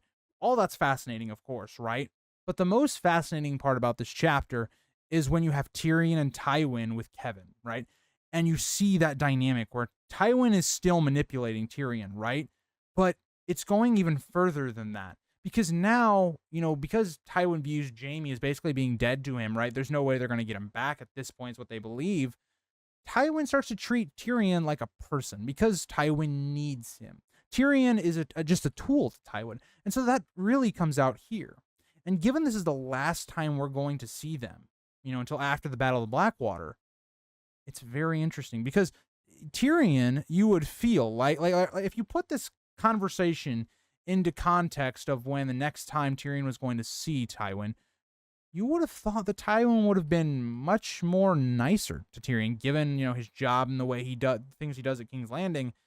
That isn't the case. And so I really like that Tyrion goes from, the very beginning of the book, not really feeling like he has a place in his family, being looked down upon, being kind of viewed as useless, to, by the end of the book, being Hand of the King, given power over even his own sister, being viewed as, in Tywin's eyes, probably the most valuable Lannister in terms of, his children. It's an interesting arc that Tyrion goes on, and setting him up for what he will have to do later on as Hand of the King. Number 19 I have as Catelyn 3. I really do like this chapter as well for Catelyn, because Catelyn in this chapter, it's a really long chapter as well, but she goes on like her own arc, right? She starts out the chapter feeling, very sad, and she's not able to sleep well. She's not leaving Bran. She's completely broken as a person, right? And, this is after Bran's fall, right? Ned's left, and she's, having to do all these things, and the one that should be responsible for governing Winterfell at this time, because Robb's still very young. But it's, Catelyn not being able to do that stuff. And so Robb then steps up. It's Robb starting to grow up and growing into that role, eventually of becoming king in the North. And he takes control of Winterfell. And so that mini arc for Catelyn is really strong. Because, she starts out, like I said, being kind of sad. And she wakes up. This assassination attempt happens. And all of that is extremely traumatic. It's this really big moment for Catelyn. And she barely survives the attack, but we don't even end the chapter there. We also continue afterwards, right after she's kind of healed and she's slept for like a few days. At that point, there's like a break in between, the assassination attempt and going forward. But then she also, realizes, okay, what she has to do, right? Someone has just tried to kill her child. That gives her focus. She starts to realize, okay, this had to have been, maybe the Lannisters, right? They need to investigate this dagger, get some more proof about it. And so that prompts her to go to King's Landing with Roderick. And so you have a whole character arc within one chapter with Catelyn. And not only is it, a huge plot, chapter, right, in terms of forwarding the plot, it's huge for character development for Robb and Catelyn in this chapter. Beautiful. It's also kind of the last moment we're ever going to see Catelyn with Bran or Rickon. So when you think about that, also kind of hits quite hard as well. So yeah, I think a really good chapter from Catelyn, especially, this early on in the book, right? Catelyn 3 is quite early on in the story. For it to be in my top 20, it definitely tells you it's one of the better chapters of the book. Number 18 I have is Catelyn 10. Again, Catelyn 10 is basically the Battle of the Whispering Wood. Really the thing with Battle of the Whispering Wood that's different, for instance, is we just saw the Battle of the Green Fork, right? It's right before this one. And so you get very hands-on, in-depth of the battle, right? We're with Tyrion as he's fighting through the Battle of the Green Fork. This one's the opposite. So George gives us kind of almost three perspectives into a battle, right? So with Daenerys, we see her kind of coming in after the battle, looking at the carnage of what has occurred. In Tyrion, we get directly in the battle. And so with Catelyn, we get that other third perspective. We get it where you're not in the battle necessarily, but you're hearing it. You're seeing glimpses of the battle that's going on. And so you kind of go through this chapter where it's discussing what the plan is and everything going into the Battle of the Whispering Wood, but it's Catelyn, like us, the reader, listening to everything going on, the stress and the pain that Catelyn's going through. Robb could easily die in this battle, right? They have less men than the Lannisters do by a lot. And so, hearing, people dying in the background, seeing a glimpse of Robb and seeing how much Robb has grown, right? He's going into a battle. He's leading an army.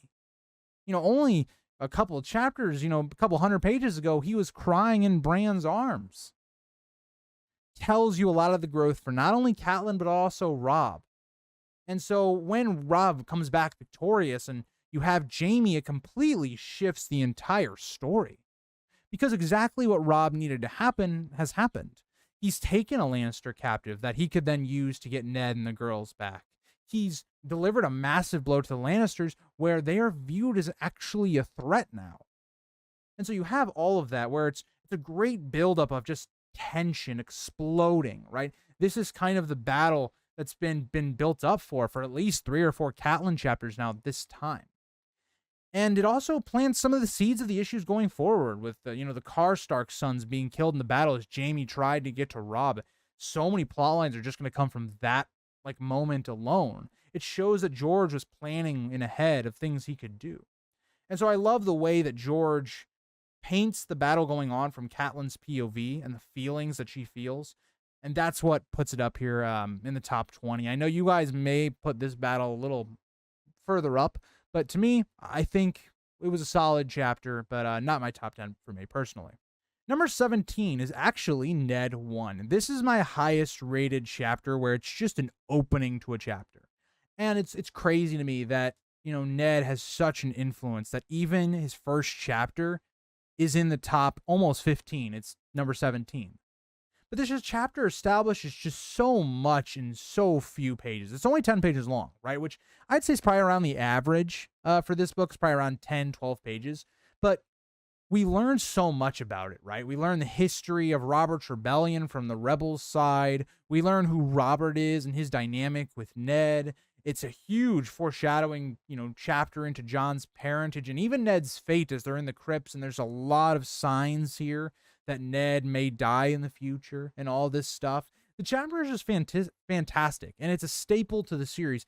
This is the chapter that I think if you were someone that was reading this before the show came out, that wasn't me, right? I had watched the first 4 seasons before I had started, reading the book. This is the chapter that I think would have caught your attention, right? Because there's so much lore, there's so much attention to detail and characters that, it's a lot, but it doesn't feel like a lot. It feels natural, the amount of information that's coming in. And I think of all of the beginning of the characters' POVs, Ned's, I think, was definitely the strongest, and I think it's definitely a staple of the first book. Number 16, this is my highest rated chapter for Bran. I think to me, Bran 6, let me just say the chapter before I get babbling on about it, but I really like this one because it's all about Robb mobilizing the North. It's showing the growth of not only Bran, but also Robb. It's Robb's last chapter with Bran. It's a really foreboding chapter, right? It reads really, really, dark because, we get it. We like that Robb is, coming into his own. He's establishing the North to go free Ned. But at the same time, Bran kind of feels like this is wrong because Osha's telling him that he should, be sending his army north of the wall based upon, the wildlings, but also the threat of the others. And so this whole thing seems doomed from the start. It's put a lot of emphasis on it, right? Because the old gods can't help Robb in the south. Everything points to this idea that it's not a good thing that Robb is going south. And it's even more heartbreaking when you think about Robb and Bran's relationship that has grown throughout this book. And for this to be Robb and Bran's last, moments together. We see more of Robb becoming Robb the Lord. Whereas maybe, early on, right, with Robb and Bran, there was a lot more of, Robb the brother. Now it's becoming less of Robb the brother. It's becoming more Robb the Lord. More of this face he has to show because, we get some of these great moments, right? Where, you have Robb and the Great Jon and how he has to, deal with him and all this other stuff, with Roose Bolton, all these other characters that are, there. And the Karstark showing up last. But we also see some good development between Bran as well, right? as Bran gets these, really bad looks, Bran is learning how to, not let those get to him, right? To kind of, accept the position that he's in and to make the best of it. And so a lot of it is personal growth for Bran. It's personal growth for Robb, but also having some awesome moments within it as well and foreshadowing issues to follow. So I think this is by far the best Bran chapter of the book in terms of giving us interesting depth to the character of Bran and also other characters involved in the actual chapter, while also moving the plot forward quite a lot. Number 15, I have Catelyn 8. It's very similar in terms of themes of Bran 6, the one we just talked about, because it's Catelyn reuniting with Robb, so it's Catelyn viewing Robb's growth, very similar to Bran, and even getting more into him, right? It's Catelyn kind of measuring what her son has become, because, when she left Winterfell, Robb was not the character that he is now, right? And so it's Catelyn evaluating this almost new person that she's meeting, as Robb has taken all of his forces and they're now sitting at Mo Kalen. But at this time, like, what is Robb going to do? And Robb is still very indecisive. He doesn't know what he should do. He has all these different counselors telling him all the things that he should be doing, but Robb himself is a little bit unsure. And so it's Catelyn setting Robb up to be the king in the North, really, saying that he has to know what they have to do. Because at this point, right, you have a couple options. You can flee back to Winterfell. You can march, but where are you going to march? You're going to march to Tywin, or are you going to march to Jaime? What are you going to do? And so it's Catelyn having to prepare Robb and trying to really mold him into being a good lord and king in the future. And it's really great because it really brings up the stakes. The stakes that Bran couldn't really bring fully to Robb's plotline, Catelyn tells him how it is. Right? If they fail this, not only is Ned going to die, but Sansa, Arya, they're going to die. Robb now has the entire fate of House Stark pretty much on his shoulders. Like, if he can't free Ned, no one will be able to. It sets up the heights for the next few Tyrion and Catelyn chapters. It's a setup chapter, but also it's kind of like a big defining moment for both of the characters of Catelyn and Robb. It's in reality, it's Bran 6 with Catelyn, who's a more established POV, in my opinion, a better POV, with also that big growth of Robb that we enjoyed to see. Number 14, I have Jon 9, and this is the conclusion of Jon's arc. It's a fantastic chapter. I don't think it's Jon's best chapter of the book by any means, but it's definitely up there. It's following after Maester Aemon, kind of giving him this dilemma, like, what should he do? Should he, go help his family? Should he stay at the Watch, right? And so Jon is going through all this in his mind, and it's this, journey south. And us, the audience, are on the edge of our seat with Jon, because if he deserts, okay, he's a criminal. Like, he will be killed. Or would Robb save him, right? We are in Jon's head as well, like, asking the same questions he's asking. If he does get to Robb in time, will Robb pardon him? And so his whole journey going south, really big tension building. It feels like this big moment is coming. It feels like everything that Jon has been struggling with in this entire book, especially the second half, coming to a head. Who is Jon? Is he going to be a deserter or a man of the Night's Watch? And so eventually his friends, catch up to him. Again, that pays off from earlier in the story with Jon, where, he's making these friends with these people that at one point he maybe didn't like as much. It's them coming to save him now, helping him out, right? And eventually, being taken back. And then he's given the big dilemma by, Mormont. What are you going to do?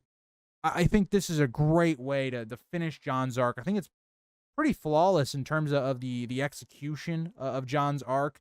I think there are better chapters in Jon's actual, book for this book specifically, but I definitely think a really strong finish for Jon in A Game of Thrones. Number 13, I have Dany 9. I think for me personally, this is kind of the real conclusion of the Dothraki arc of the book. And yes, Dany has one more chapter after this, Dany 10. But this is really the conclusion of the Dothraki stuff, right? The next chapter is really going to be Dany's actual conclusion to the arc. But I really like this chapter because it focuses on, what actually happened after Daenerys, went into that tent at the end of the last Daenerys chapter, Dany 8. And it's Dany, also having these dreams before she wakes up about awakening the dragons. I think some of the writing in terms of, waking the dragon, because it's a callback to her brother and the influence her brother had on her, but it slowly changes the sentence, right? From don't wake the dragon to like wake the dragon, right? It's a great way of kind of giving foreshadowing to Daenerys to give her the strength and the ability to go, yeah, I need to do this. That's what my dream told me. It has great like repercussions. If you think about other Targaryens in the past, were they haunted by these same dreams? And if Daenerys' dreams actually did work, why didn't someone else's dreams? Like, it makes you question characters like Aegon the Fifth. And so I really love that dilemma. Because was the Mad King having dreams like this? Was that maybe some of the reasons, outside of other stuff that was going on, helped to maybe why he went mad? It's a lot of stuff that I find very fascinating with Daenerys. But also then you have Daenerys, in the Miri conflict as well. Daenerys figuring out her child died. Her husband is basically not even alive anymore. Like, he's alive, but he's just a zombie. He follows commands. That's about it. And then you get one of the best speeches of the book, right there along with, like, say, Aemon's speech in this book, where, it's what is life? Miri talking about all the things that she went through and her village went through and kind of relaying that to Drogo. Right? And I love that because it paints Miri in this idea where it's like, can you call her a villain? Like, is she just a person in this world that did good things, did bad things, and she's just a gray character? You understand Miri so well, and that's why I love Daenerys' arc, because Daenerys has some of the most fascinating, like, anti-hero or villain characters in the first book. Like, Miri, Viserys are two of the best written characters in this book. I just love the way that arc kind of concludes because, it's her realizing the Dothraki have kind of abandoned her, all this stuff. Again, really well done. Not the best chapter for Daenerys in the book, but definitely a strong one. Number 12, I have Tyrion 8.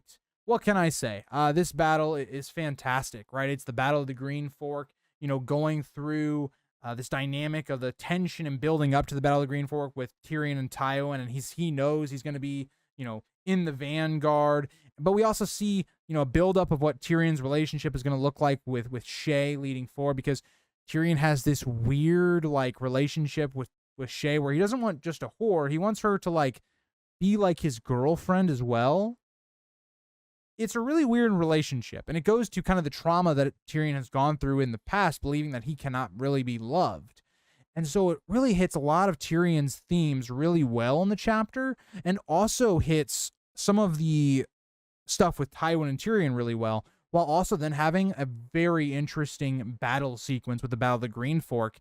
I really do enjoy this chapter because it's like the Lannister POV, and you also have the Catelyn POV of the war going on. I just love it because it paints the anti-war theme to a new high, right? Seeing the carnage and the horrible things going on in warfare as Tyrion goes through it, and maybe he's going to die in this battle, but he doesn't end up dying. Again, I think a great chapter from Tyrion. I would say probably his best of the book. Number 11, I have Jon 7. We finally get to, I think, the meat of Jon's arc. I really think this is where Jon's arc goes from being, good. I think, after like the first 3 Jon chapters, he starts to become more of a pretty good POV. But I think this is where he gets kind of focused into being a great POV in the book. And that's why I think Jon's like rated a little bit lower in terms of the POVs for me, because he's very inconsistent in terms of how well the character is written, or I would say the heights of the character in the first book. We see how he handles Ned's imprisonment. We see the arc of the others, coming back, being paid off, right? It's 2 of Jon's, biggest motivations at play, right? Where, his family and wanting to protect his father and rescue his father, but also the threat of the White Walkers as we have that, attack happening in this chapter, right? Because it focuses on the bodies that we see that Ghost more or less found. But we also see, again, some foreshadowing from Jon of how Ned and Rob's story is going to go. I thought that was really interesting. And we see Jon having to defeat this White Walker attack that was trying to kill Jeor Mormont. It is beautifully paced. It's horrifying. It reads like a horror chapter, as Jon seemingly can do nothing to this other until he finally is able to burn it alive and part of the tower as well. It's beautiful, right? I love the way this chapter is paced, and I love the execution as well. It's like, this is really the two, I think, high moments for John that's been really built up pretty well throughout the first 6 John chapters of the book. Number 10, I have Dany 5. Again, this chapter is huge. It is the death of Viserys Targaryen. It is the end of the early part of Daenerys' arc, where it's been completely focused on Daenerys and Viserys, her growing apart from him, getting out of his abuses, and it's finally where she gives up protecting him, where once again he threatens to kill her child, breaking Dothraki culture and bearing a sword and wielding it at Daenerys. But let's also not forget there's a lot of other stuff that builds up to it, right? Where Daenerys is getting all this attention because she was able to eat the horse's heart, and she's being like praised by all the Dothraki. Everyone's giving her all this attention, and that gets to Viserys, right? Viserys has never been given any of that, never any of that attention or respect or power, even though he's the last, male Targaryen that he knows of. Like he doesn't, think about Aemon, for instance, being another Targaryen alive, or maybe, a young Griff or Jon Snow type character. He believes he is the last male Targaryen, and he's never gotten any of that Daenerys gets. And so it pushes him. It takes, his insecurity and takes it to that next level. And he makes a fool of himself. And eventually he's killed. And again, I think Viserys' death is so poetic. The way it's done, it's a fantastic way for the character to end in this book specifically. And we see the end of Dany and Viserys' arc. And it also paints Daenerys in a little bit more of a harsh light. The way she kind of won't look away and watches as Viserys dies. But I love Daenerys in this book, and you guys can tell, and I definitely think it's one of her best chapters, but definitely not the best. Number 9, I have Ned 8. This is by far one of my favorite chapters in the entire series. This chapter, the entire focus on whether or not Robert should have Daenerys, Viserys, and also Daenerys' child killed. I love that, because that little idea right there alone makes you think about, if you were in Ned's shoes, what would you do, right? Or if you were in Robert's shoes. It poses this question that is so interesting to think about. Because on one hand, if you're Robert, if he does kill Daenerys and her child here, he prevents really any Targaryens from ever really trying to conquer Westeros again. You could say that he saves thousands of future lives. Now, that's with hindsight. We know that Daenerys is going to come over in the next book, or maybe A Dream of Spring. So it is hindsight. A part of it is at this moment, you don't know that Daenerys is going to do that. You don't know that Daenerys is going to come over with the Dothraki at some point. And so there is that, right? That's kind of the moral argument. But with Ned, you're sitting here going, okay, but Daenerys is an innocent child, and her baby is also innocent as well. She's done nothing wrong. You don't know that she's going to come over.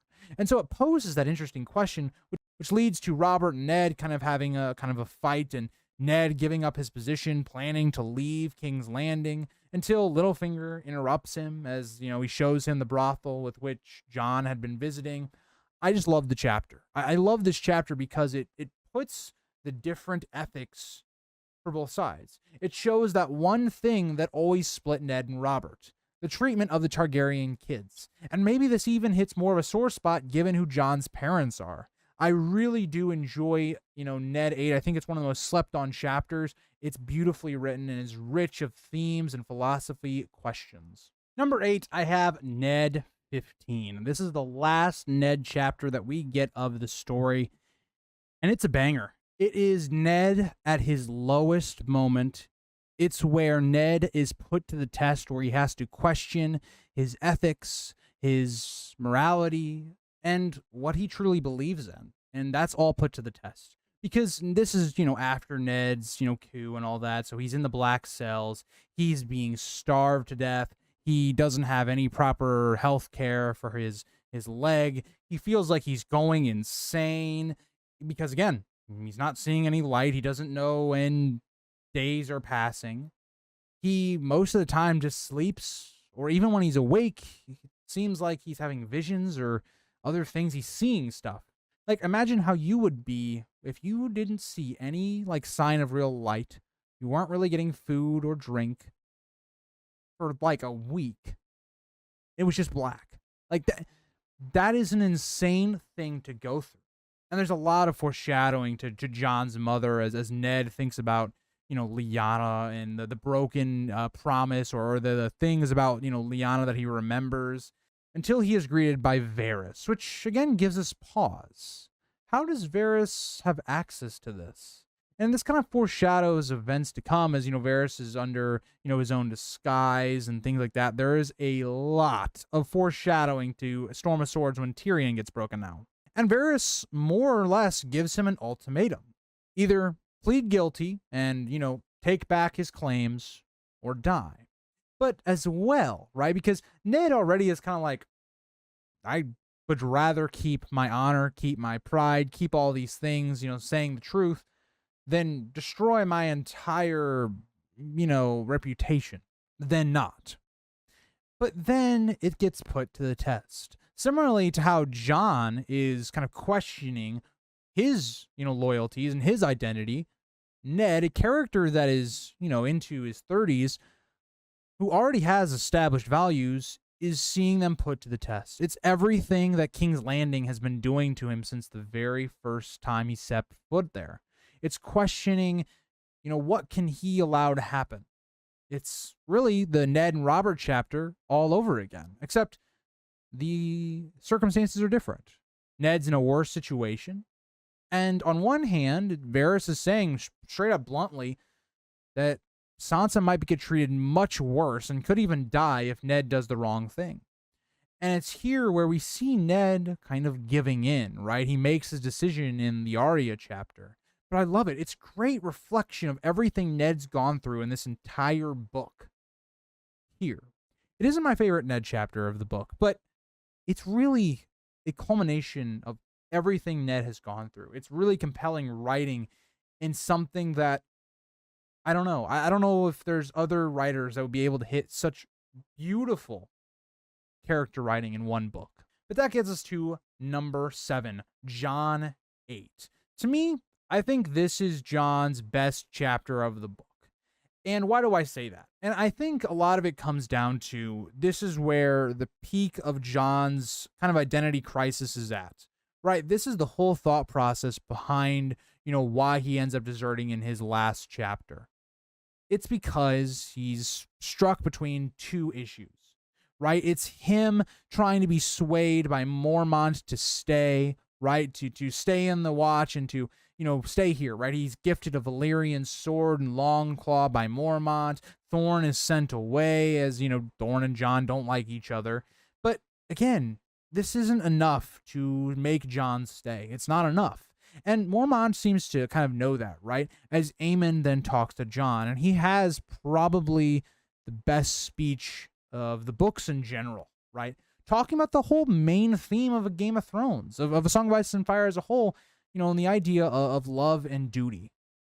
And giving, Aemon's actual full backstory, right? Giving the horrors that Aemon has felt. And it ties in beautifully with Daenerys as well. But Jon realizes that he's in the same situation as Aemon was, just it's now the Starks, not the Targaryens. I love the writing, the character struggles that Jon is feeling, and that study that's going on. And so that's why it's at number 7. I think it's the most powerful chapter for Jon personally, as well as the plot being forward as well. And I personally just, it's a big love of mine. And I think you guys probably will agree with this chapter. Maybe you guys might have kind of the other attack a little bit higher than this one, but I personally find this to be my favorite for Jon. Number 6, I have Ned 14.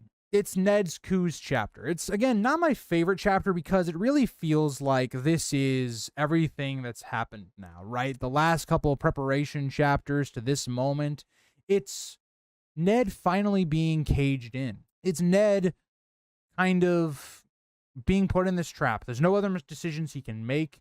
It's nothing else that he can do, but he wants to put action. But Ned goes into action trying to put Stannis on the throne.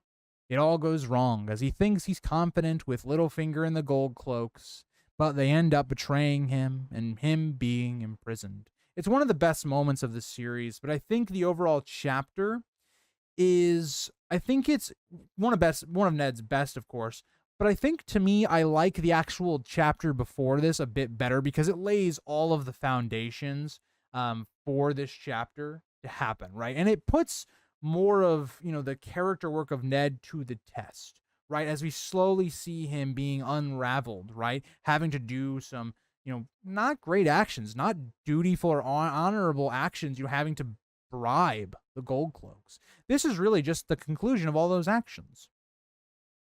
And so I think it is definitely a top 10 chapter of the book. It personally is not my favorite Ned chapter, but is definitely a good one. Number 5. So entering our top 5, which I think I have a pretty good variety of, even though I do have 2 Ned chapters in it. But I think Ned 12 is slightly better than Ned 14. I think you can kind of flip these around whatever way. And like I talk about, I think any chapter within like the top 30 you could have anywhere on this list. But I really personally like Ned 12 because it's the reveal, right? The mystery is gone, right? We've been building up the whole book, whether it's through Catelyn, whether it's through Ned's POV, what Jon Arryn really died for. Now we know the Lannisters didn't actually kill Jon Arryn, but it's the reveal of the main mystery of the book, right? Ned realizes once again, coming off of the seeds that were planted in the last Sansa chapter, that, okay, Ned has figured it out. Jaime and Cersei have been sleeping together, and that Robert and Cersei's quote-unquote kids were actually theirs. It layers back everything that's been set up through the entire story. And it changes the entire King's Landing ground, right? Because right now, Ned is still in a pretty safe position, right? He has Robert's backing. That's all he needs, right? And so we have this maneuver where we see it's a Cersei and Ned face-off, where Ned puts everything on the ground. He puts it all on the table that he knows, and he's going to tell Robert she needs to back down. But she doesn't. I love the maneuvering between the two as we get the iconic line, when you play the Game of Thrones, you either win or you die. One of my favorite lines. It's why it plays on pretty much every video, and you guys apparently still have not gotten tired of it because I still get comments about my intro.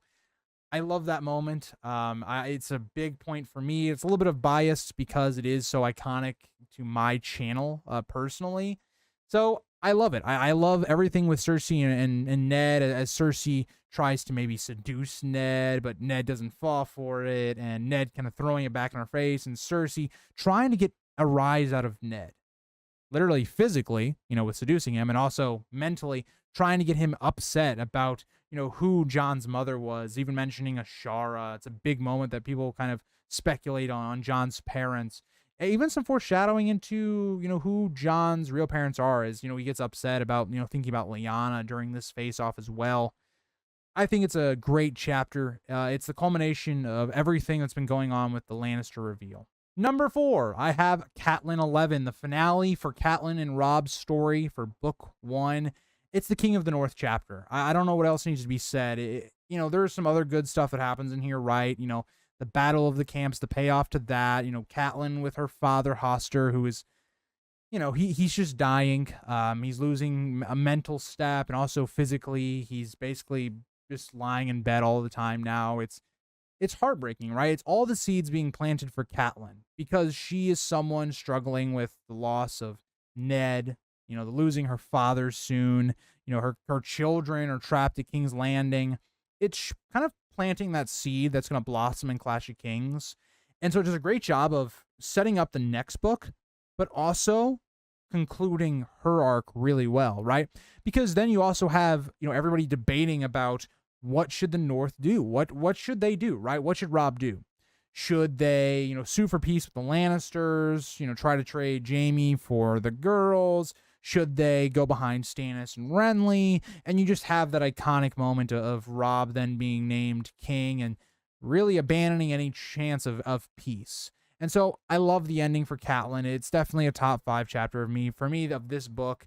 Iconic moment, and will always be my favorite moment of the actual show. The show, the King of the North section, is actually my favorite part of the entire show. It's my favorite scene.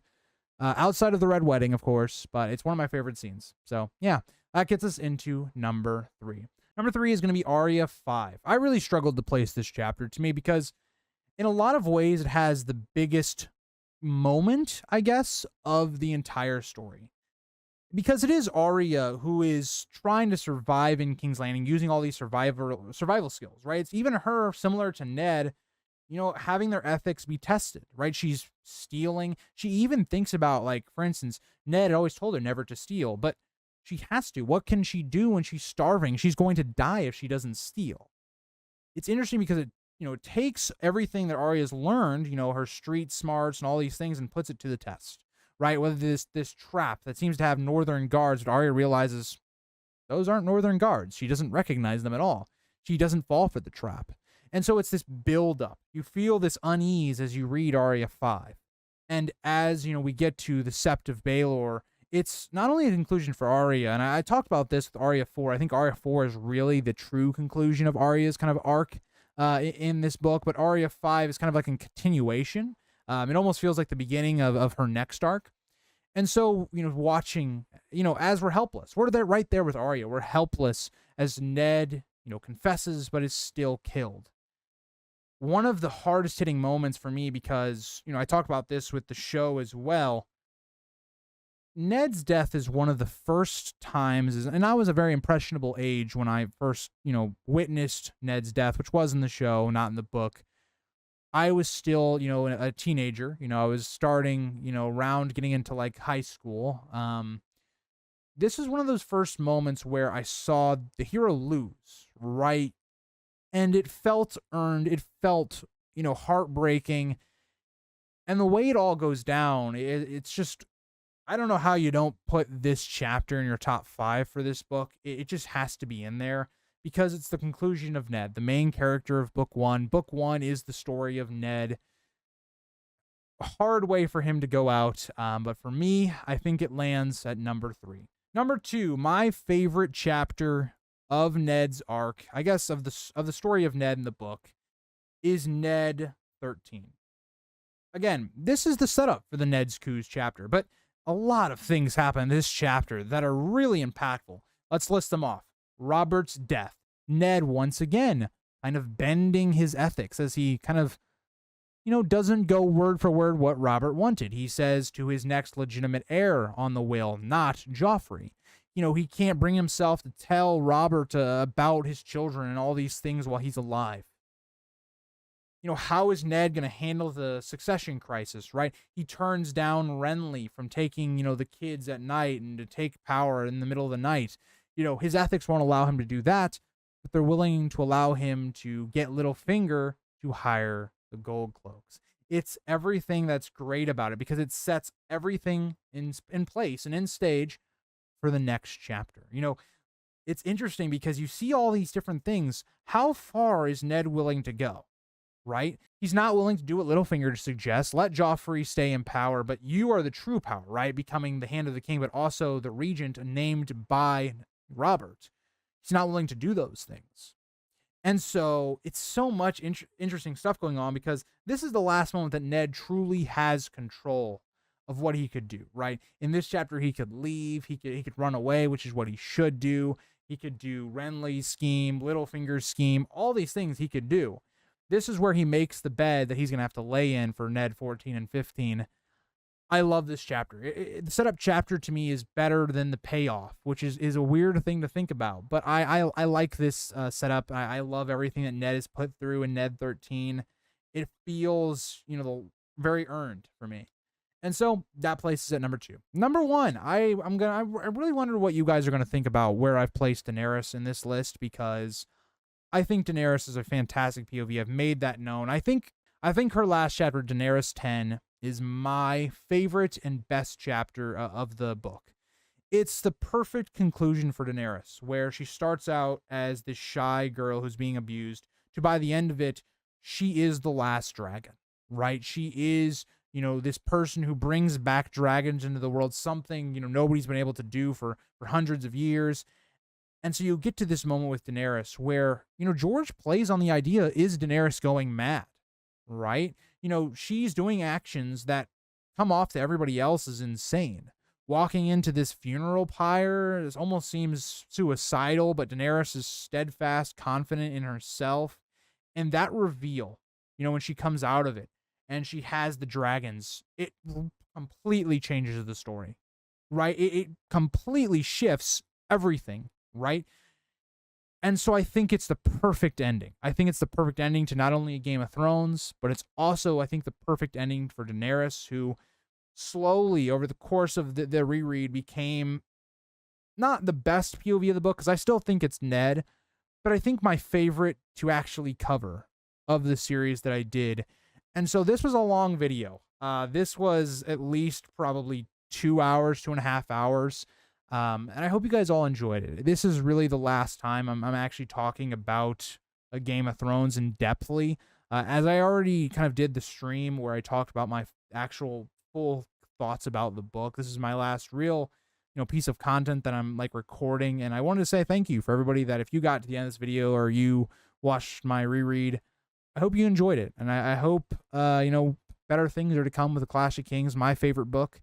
And yeah, I'll see you guys all in the next one. And bye, guys.